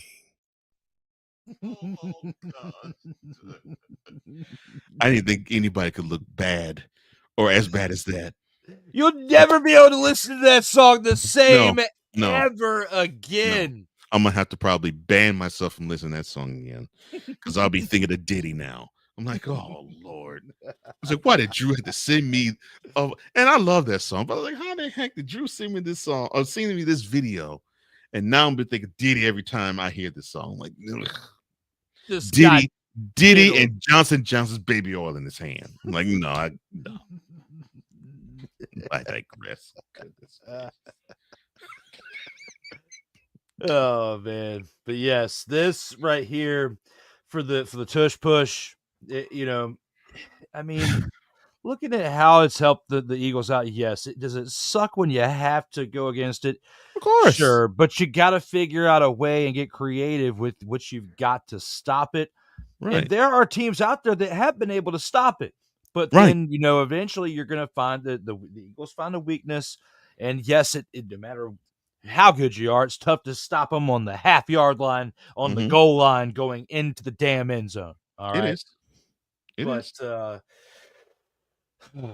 For the team that lost by the same score, for the fact that it was the score of what it was. That made it even funnier.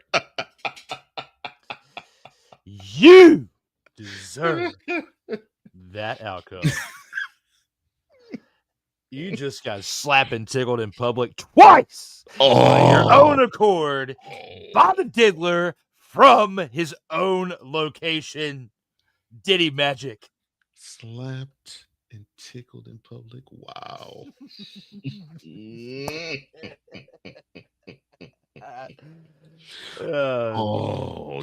have no chill. Yeah, I think people love to hate on the Cowboys, but I don't think it's necessarily the team. It's more the fan base that people dislike about the Cowboys. But the Packers, this is going to be the team that people are going to hate. And I mean hate with the fact of they want to really rub it in. Because we were hearing talk from other people saying, what the heck is the Packers doing wanting to put a ban to this move? It's like, wait, so you basically can't beat them, so you're going to join them and cry about the fact you can't stop this? So you're going to go to the teacher and say, that this bad team, they just bully us every time they have a 3rd-and-1 situation or a goal line situation. Come on, NFL, ban them. This is a naughty play. Ban them. I'm like, come on, really? It's just ridiculous. I mean, I'm sure you do too. I'm sure you probably feel too. I thought, maybe with the exception in certain cases of hockey, that football is probably the most physical and masculine of sports that you could ever play. Right. And normally the thought process is, okay, well, if something is hard, then with our might, we're going to find a way to stop it. And the Packers went against that type of code. And when you have that understanding of an not ownership group, but basically an executive team, and even the coaching staff, because I remember Lafleur wanting this band himself too. Would you have that type of mentality of, this is too hard, we need the trump card, and I'm not talking about the president, we need a trump card to put on this and say, okay, we got to get this banned? That's weak. That's soft. And it makes the whole organization look soft. I feel for Packers fan. Ooh, at least it's something for us to be over here on the side and just be like, perfect. and I mean, and that's the energy NFL fans going to have toward the Packers. I mean, like, you wanted to ban this thing because you didn't have the temerity and the balls to stop it, and the NFL ownership group said, you're gonna find a way to stop this on the field. Sorry for you. It's upsetting to me that a team really is crying in their beer that bad. I'm like, jeez, really? So you don't have any faith in your defense? Oh, and for those who claim, well, there's rules against defenses to do the same thing as the offense, well, find another way to stop it. I hate to say it, and it's like what Drew said earlier. I remember there was a time AFC Championship game. The Bills were an arrowhead. They decided to run the tush push. Oh, by the way, with the QB, with the offensive line that's almost as good as the Eagles, and a quarterback that's bigger than Jalen Hurts, and the Chiefs, who are then they're not the no stout of defenders in the on the defensive line, stopped them. Stop them. So there is proof you can stop this play. Find a way to stop it. You can, but I mean, you just gotta be. You've got to find the grit. It's tough, and you gotta work within the rules. It's tough. Yeah. Now I'll say this: the Eagles run in the way no one else does. I will cop to that because I can't run that take in front of Drew's face and say, well, so what do you say about the Eagles when they did it against my Commanders in the NFC Championship game? The Eagles just run it better than any other team. That's just how it is. And they ran against the Chiefs and had the same success against them as they did against Commanders 2 weeks later. So, no, the Eagles have an inherent advantage. But see, to me, this reminds me of when the 49ers ran the West Coast offense. And defenses did not know what to do to stop it. That's on the offensive end. On the defensive end, nobody knew, at the same time period, nobody knew how to stop Lawrence Taylor. The dude just would line up anywhere and would chase down running backs, beat down quarterbacks, beat down tight ends, beat down running backs and blocking them. And when you have those situations, it takes the ingenuity of the coaches to find a way to either neutralize or stop what they can do. In the case of the West Coast offense, it was a straight up case of if you can't beat them, join them. And just about every team runs a variation of the West Coast offense today. As for Taylor, they couldn't stop the dude. They could barely contain him. And then the best way they did was when Joe Gibbs decided to run a 2 tight end set. And so he basically said, okay, well, we'll make our offensive line a little bigger and heftier. So, we'll lean on Lawrence, and then we'll probably affect him. And it was effective. But none of those teams cried and whined about, well, this unfair. They have an unfair advantage. They just execute so clean what they do. Come on, NFL. You got to find a way to stop it. They didn't do that. They were like, okay, we got to find a way to stop this, or find a way to neutralize it, or find a way to nullify how they effectively, systematically tear down what we're trying to operate and run. That's what you should be doing, Packers. Find a way to systematically tear down what the tush push can do, whether it is the Eagles or anybody else that executes it. This is what you do deserve, and you deserve to have it be done with a 22-10 decision, because you should go back home and feel, wow, we cannot shake these Eagles no matter what. We couldn't shake them in the playoffs. We can't shake them in the boardroom. Yeah, and I'm not even an Eagles fan, and I'm happy for them because they deserve this. They deserve this W, and you deserve that L, because this is some ridiculous crap. Come on, man. We can't stop it. We need to wait. We need to ban this play. Please, man. Oh my gosh. The no balls of the Packers just pisses me off. Jeez.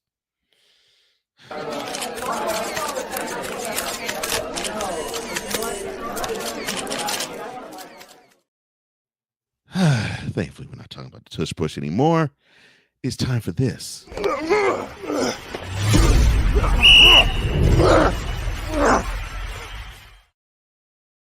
It's time for the 2 minutes drill, where we get to break down the week to come, in this case, the UFL. And so we're now almost to the playoffs. Wow, can't believe it. It's been a minute. We just started with week 1, and now 2 months later, we are almost at the end, and we'll begin with with the game tonight, or Friday night if you're watching this on another day. The Battlehawks, who are coming off of that wonderful 29-28 victory over the Stallions at 6-2. They're a 6.5-point road favorite, as they should be, probably even more than that, when they go to San Antonio to play the Brahmas, who are 1-7. Fox will have that kick at 8 p.m. All times are Eastern. All right, sir, who do you have in this affair? The Brahmas 1-7 and losers of 4 consecutive games. I have the Brahmas losing this game at home. Battlehawks will improve to 7-2 as they look one step closer towards claiming the XFL division's number 1 seed and getting the home field advantage for the playoffs. I think their running game has started to click again.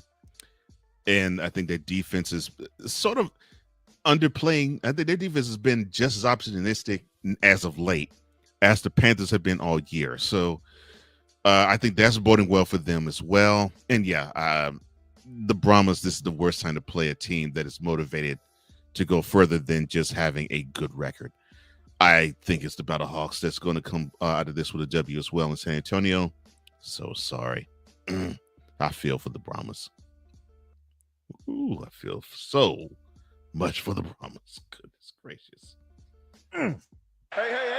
Who's giving them the business? Now, the Saturday games. And they actually aren't kicking off at the same time this week. Nice!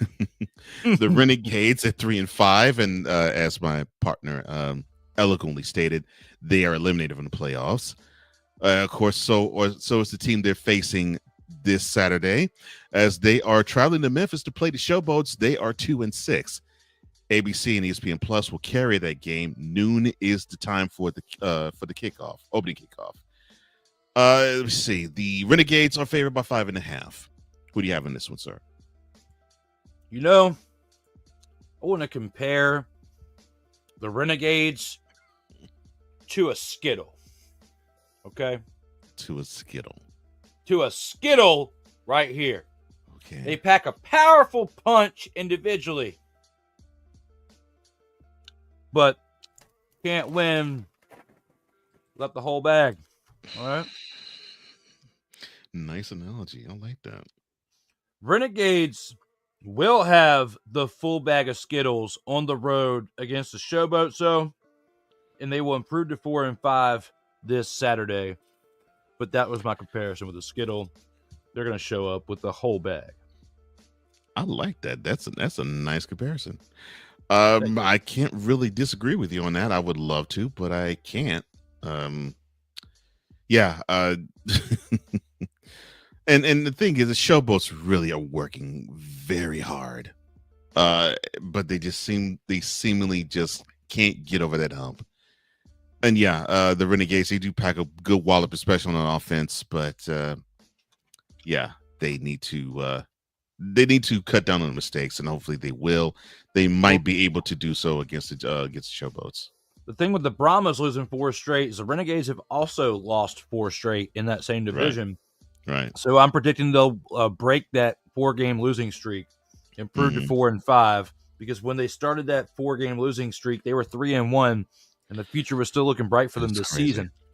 And now you can't end the season losing 6 straight games after starting 3-1. That would be ultimate depression of anybody on that team. Can't do it. They snap it this week. They have to against the Showboats team that, yes, they just won last week. They're grateful they got their second win of the year. It's time for the Renegades to be grateful for snapping a 4-game losing streak. Yeah. Ditto on that. Hey. Who's giving them the business? Now, the Saturday afternoon kick, which will be at 3, and the ABC ESPN Plus will carry this as well. The Panthers at 6-2, off of a 30-18 victory in Houston. They are traveling to Birmingham to play the Stallions at 5-3. Of course, they're licking their wounds off of their 29-28 loss to the Battlehawks. The Stallions are 2.5-point home favorites. Who do you have in this one? Michigan Panthers have won 3 consecutive games, and they look primed to do the same against the Stallions on the road. If they continue to capitalize on other teams' opportunities to allow them to score, like what happened in this past week's matchup when they played the Roughnecks in the 2 weeks prior to that. When it comes to this situation right here, it does look good for the Panthers, in my opinion, if they can play well-rounded football all around. But I do understand why the Stallions are favored. However, they do have a loss from this past week, and another loss would really, really, really affect their momentum going into this playoff seed that they have and the potential to still lock up the number 1 seed. I'm going with the Stallions to take this because they are within the USFL conference. If the Panthers lose to the Stallions here, then it basically knocks them down a peg, and they do have a tied record, but then you have the head-to-head wins with the Stallions beating the Panthers. I think the Stallions do win this, and I agree with this being a favored victory for them at home. Yeah, the Panthers have been going well, but I think they need to have this stern test, and I think the Stallions will be pumped because they let a game slip through their fingers against a really good opponent, but they still let a game slip their fingers. So I think they'll be more motivated than the Panthers are, and they're at home as well. So I really hate it for the Panthers. I think they will fall to 6-3 as the Stallions will improve to the same record simply because of that motivating factor. Hey. Who's giving them the business? And then we get to the Sunday game. The Defenders, who are rolling pretty well at 6-2, they travel to Houston to play the Roughnecks at 3-5. Fox will carry this game. Opening kickoff is at 4 p.m. And the Defenders are 5.5 point favorites. Your take on this game and who you see winning it? Defenders have to win this game in order to still be competitive for the XFL division. When you look at the fact that the Battlehawks have a pretty much guaranteed victory in San Antonio, if the Defenders lose this game against Houston, they can kiss the division away as far as the number 1 seed going into the playoffs and having a home game for the first round. You only get 2 shots at a UFL championship, 2 weeks to make it happen. That's why that home game is absolutely important in that first round. And the Battlehawks win against the Brahmas. They've got a home game all the way throughout because the UFL championship game is in St. Louis this year. So looking at it for what it is, the Defenders need this. They need it bad, and they're going to beat the Houston Roughnecks. Unfortunately, I want to see the Roughnecks win so they can get closer towards a 500 and a good redemption story to build for next year. But I think they take the L here, and the team we know as the Defenders get this one on the road. Yeah, I'm rooting for the Roughnecks. I think they can make this a really good game, a tough game for the Defenders. This actually, I think, will be a really good matchup for the Defenders because it will, I think, remind them that they cannot let off the gas, and I think they won't. I think the Defenders will take the Roughnecks seriously, realize that business needs to be handled, and they will give you the W in Houston. Well, that is the end of 2-minute drill, but there's more on tap.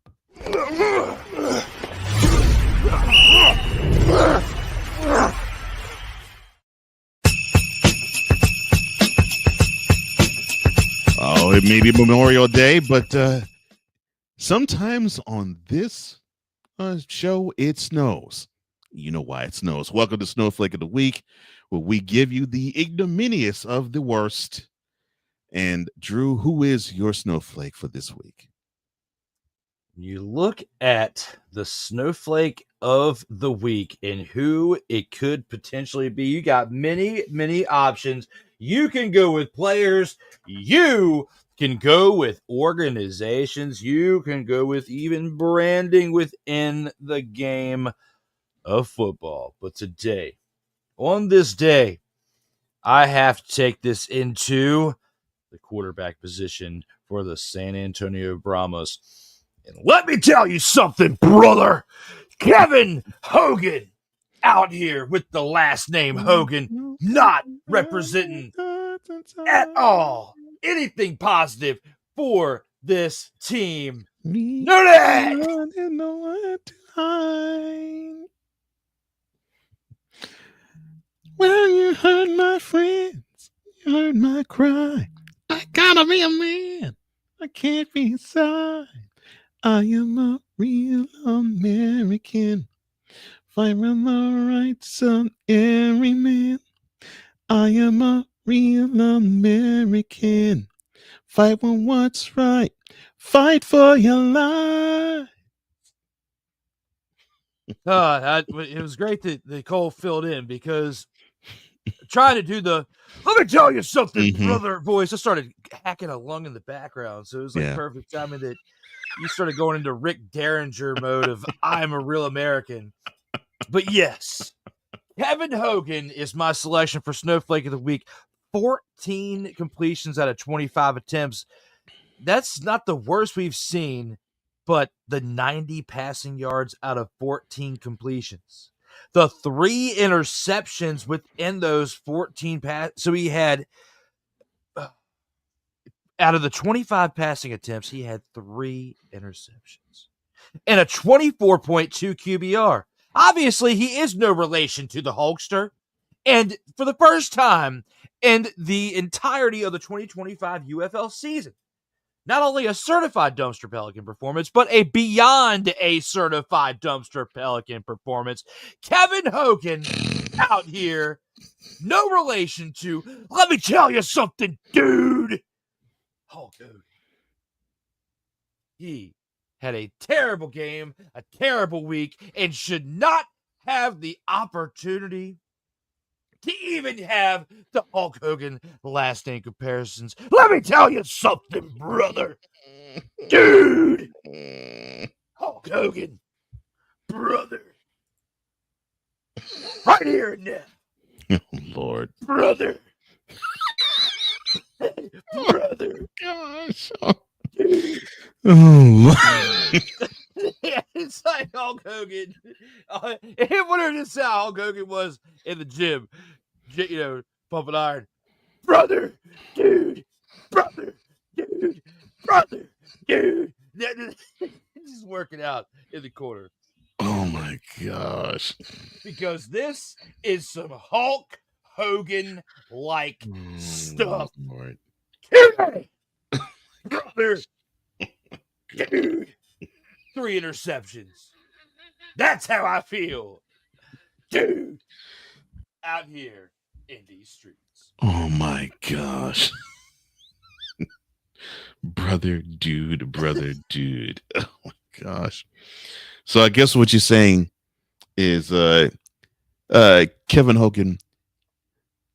That's a bunch of God, dude. So I guess what you're saying. Okay, got it. I can't agree with you more. Oh my God, that's a great take.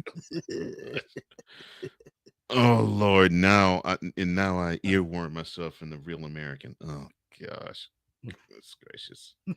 Well, my take is not going to be nearly as entertaining, and it's not going to be done with a Hulk Hogan flair of "Let me tell you something, brother." No, it's not going to be done that way. But I am a little bit angry about I should say the organization that I'm going to put front and center. Cincinnati Bengals, come on down. You're the next contestant on Snowflake of the Week. And why are you? Now, this is not word around the campfire. People already know that your organization has been considered, how can I put this in broad brass tacks, but be polite about it? Yeah, cheap, frugal, thrifty. You're willing to not spend a buck. That has been the case for almost as long as as you've been a team. I mean, as long as Paul Brown owns you. And he could get away with it because he actually was successful when he was with the Browns. And then when he owned the Bengals, he may not have been successful, but people figured, okay, well, he was a head coach of a wonderful team. Now he gets to own another, and he can run it how he sees fit.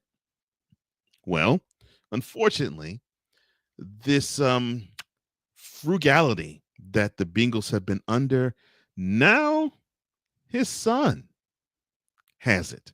Now his son has caught the bug. And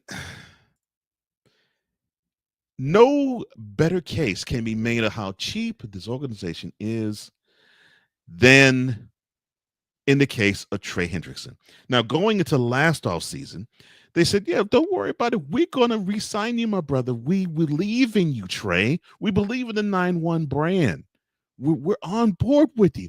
All you got to do is show up and show out in the 2024 season.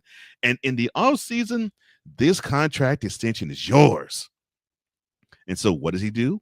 He goes out and he plays his butt off. And he plays his butt off to, and I'm going to be blunt, he plays his butt off to an atrocious defense. He is part of a unit where the other 10 are whack and they suck, but he is playing a Super Bowl level at offensive linebacker. I'm sorry, at outside linebacker, and he's doing his thing. He's doing his thing. He gives you 17.5 sacks on the year, which is the most in 2024. He even stunts the hardest in the game you needed the most with 3.5 against the Steelers. A Steelers team, by the way, where sacks could be hard to come by. He gives you 3.5 because he knew that your team needed that game in order to get to the playoffs. Unfortunately, you didn't make it. But it wasn't because of his effort, because Trey was doing his thing, and he did his thing all year long.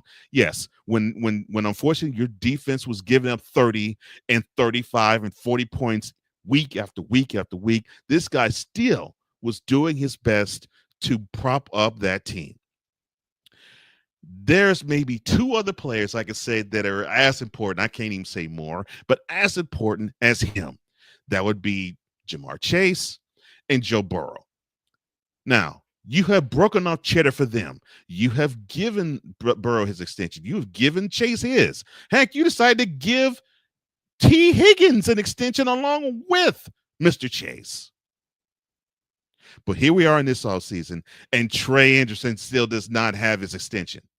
Why? This is a crime, because this guy, I would even say even more so to me than Burrow and Chase, is the most important chip you got as a Bengal. But you're treating him as if he is bargain basement. How dare you be cheap with him? If you're going to roll the Brinks truck to anybody in your organization, Mr. Henderson, number 91, that's your guy, because you wouldn't even be sniffing the playoffs if he was not your outside linebacker and your number 1 pass rusher. Facts. You should be ashamed of yourself, Bengals. Come on now, you got to do better than this. You got to do better than this. This guy deserves to be broken off money. And y'all playing. Come on now. Playing. You playing in front of his face. That's just not cool. That's just not cool at all. No, you gotta pay your guys that are getting you there. You paid Joe Burrow. It's time to pay your leader of your defense and give Hendrickson the money that he deserves. You know, everybody around the league is getting the money they deserve, and this guy's he's not getting treated fairly. And this has been going on for weeks, let alone months. It's time now, before you get into the heart of the training aspects of the offseason, to get this deal done. It's almost summer. Get it done. That way, we put this thing to bed. Got to, because he's too valuable. He's too valuable to play games with him. And Trey, we're with you, bro, because you've been busting your butt, and you don't deserve this, man. You deserve to be credited with the effort that you put forth on the field, and you're one of the good guys in the NFL. You deserve that, bro, because you've earned it. Bengals, stop playing with this, man. Come on now.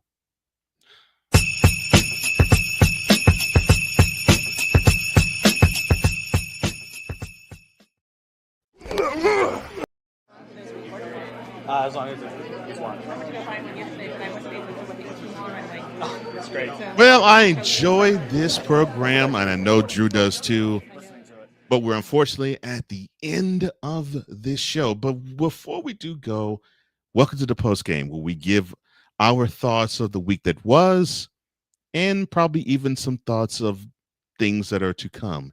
And for his final thoughts for the past week, I give Drew the floor.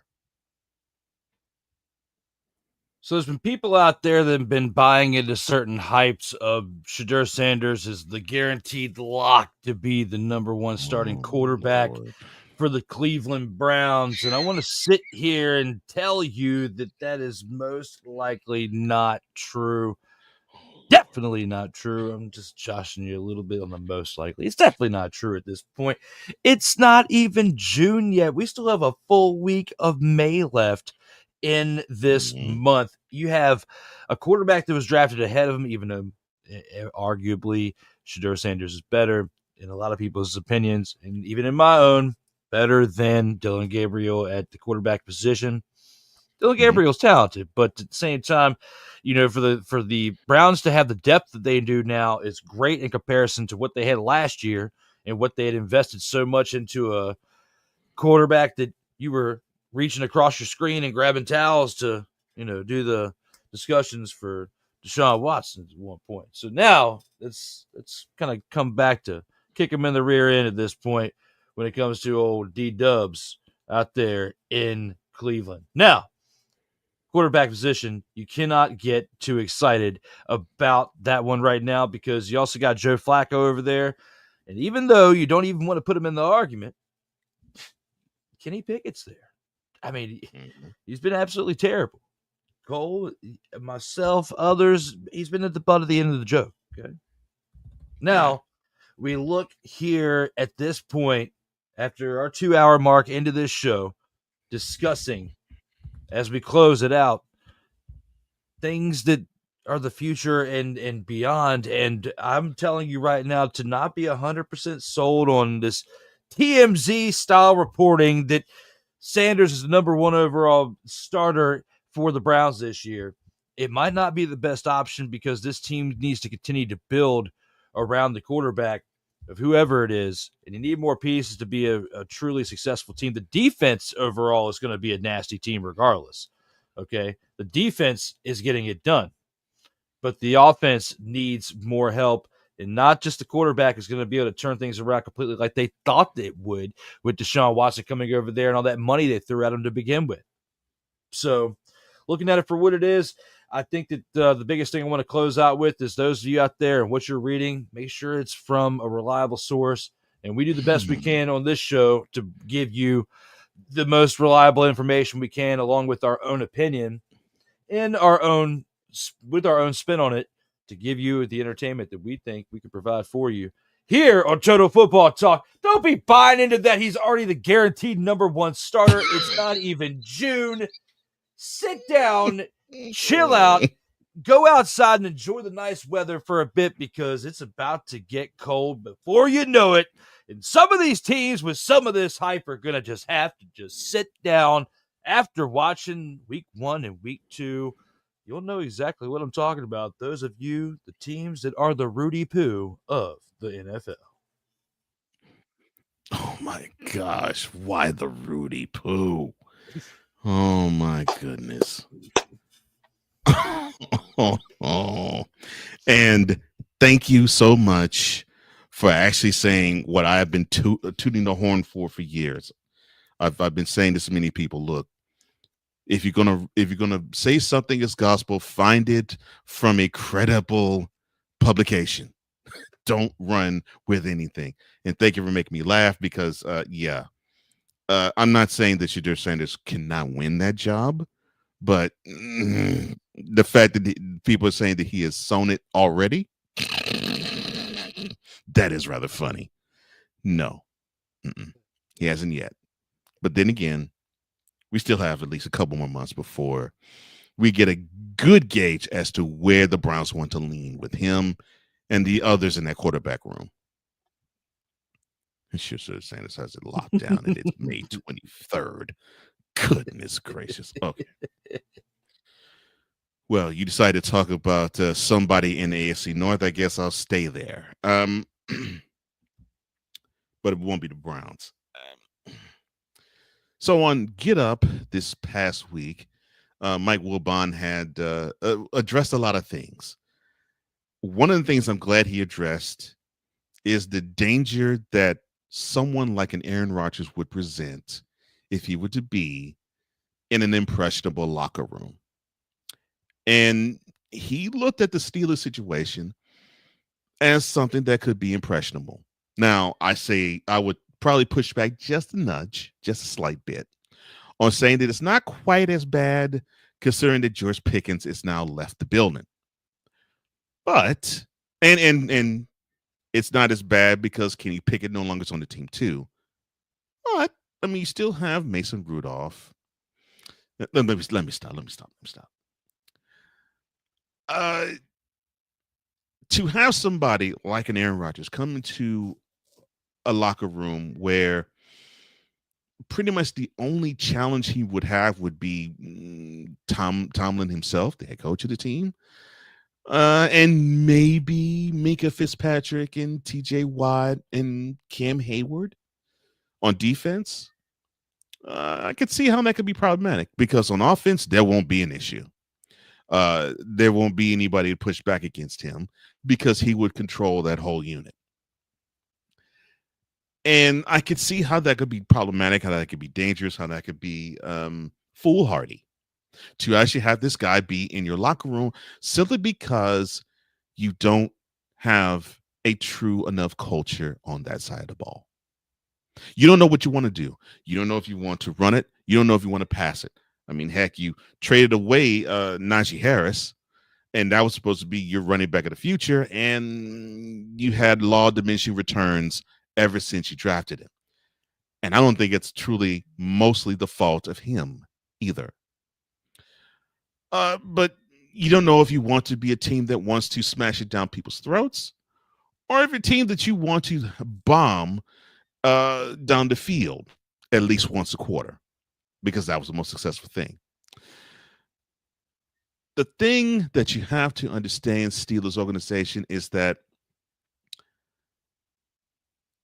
if you are playing the lottery in football and you're saying that this guy is going to be the one ticket that you could punch that will guarantee you a spot in the spot in the Super Bowl come next February, then either you're deluding yourselves, you are reading a novel that is just playing a whole lot of tricks on you, or you're participating in snorting cocaine like Tony Khan of AEW does.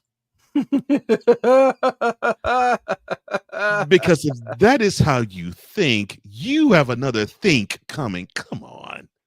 You have butchered and botched the quarterback situation for your team, and now you are worse off now, and you probably will be worse off come July and August. And I've heard my partner, and I actually agree with him. I think Rodgers won't commit to anything until this time 2 months later, when everybody will be in training camp, maybe even just a little bit later, probably August 1st, 2nd, 3rd, right before either the first preseason game is played or when the Hall of Fame game is played.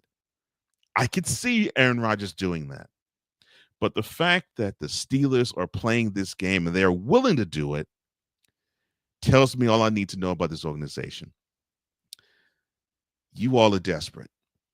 And instead of planning for your future, you're crossing your fingers, eyes, toes, and everything else, hoping for it. This is not the organization I knew growing up or even in my 20s. I don't even recognize this Steelers organization. I wish I could. I simply don't. Because Aaron Rodgers is not the guy for you. Heck, I'm not a big fan of Mason Rudolph. And you'll be better served with him at under center than Aaron Rodgers. Man, and that sucks coming out of my mouth. I even hate the taste of saying it. Jeez. As long as it's one. I went to go find one yesterday, but I was able to what they teach you and like. It's great. So I love it. actually, I was getting to I hope it actually is recording. Listening to it. All right. Any other thoughts you have before we let the tribe go, sir? Everybody out there, stay safe. Most importantly, outside of my main line, but it is a holiday weekend, coming up. And, with Monday being Memorial Day, hopefully everybody out there can get a little bit of grilling action on. I'm actually, Cole and I were talking about that beforehand. He was talking about firing up the grill. It's that type of weekend, and everybody do it, but do it safely, because hopefully you got some good weather where you're at. No matter where you're at, stay safe so that way you can get the grill action on. It's a great weekend for it. Yeah. Now I'm fortunate. And then, yes, I'll be firing up the grill tomorrow. I'm fortunate. The weather's going to be good, but I know in certain places it's probably going to be hot. Stay hydrated. Well, I'm going to stay hydrated anyway, but stay hydrated. That's definitely important. But I hope that you all enjoy this weekend and understand what it's for.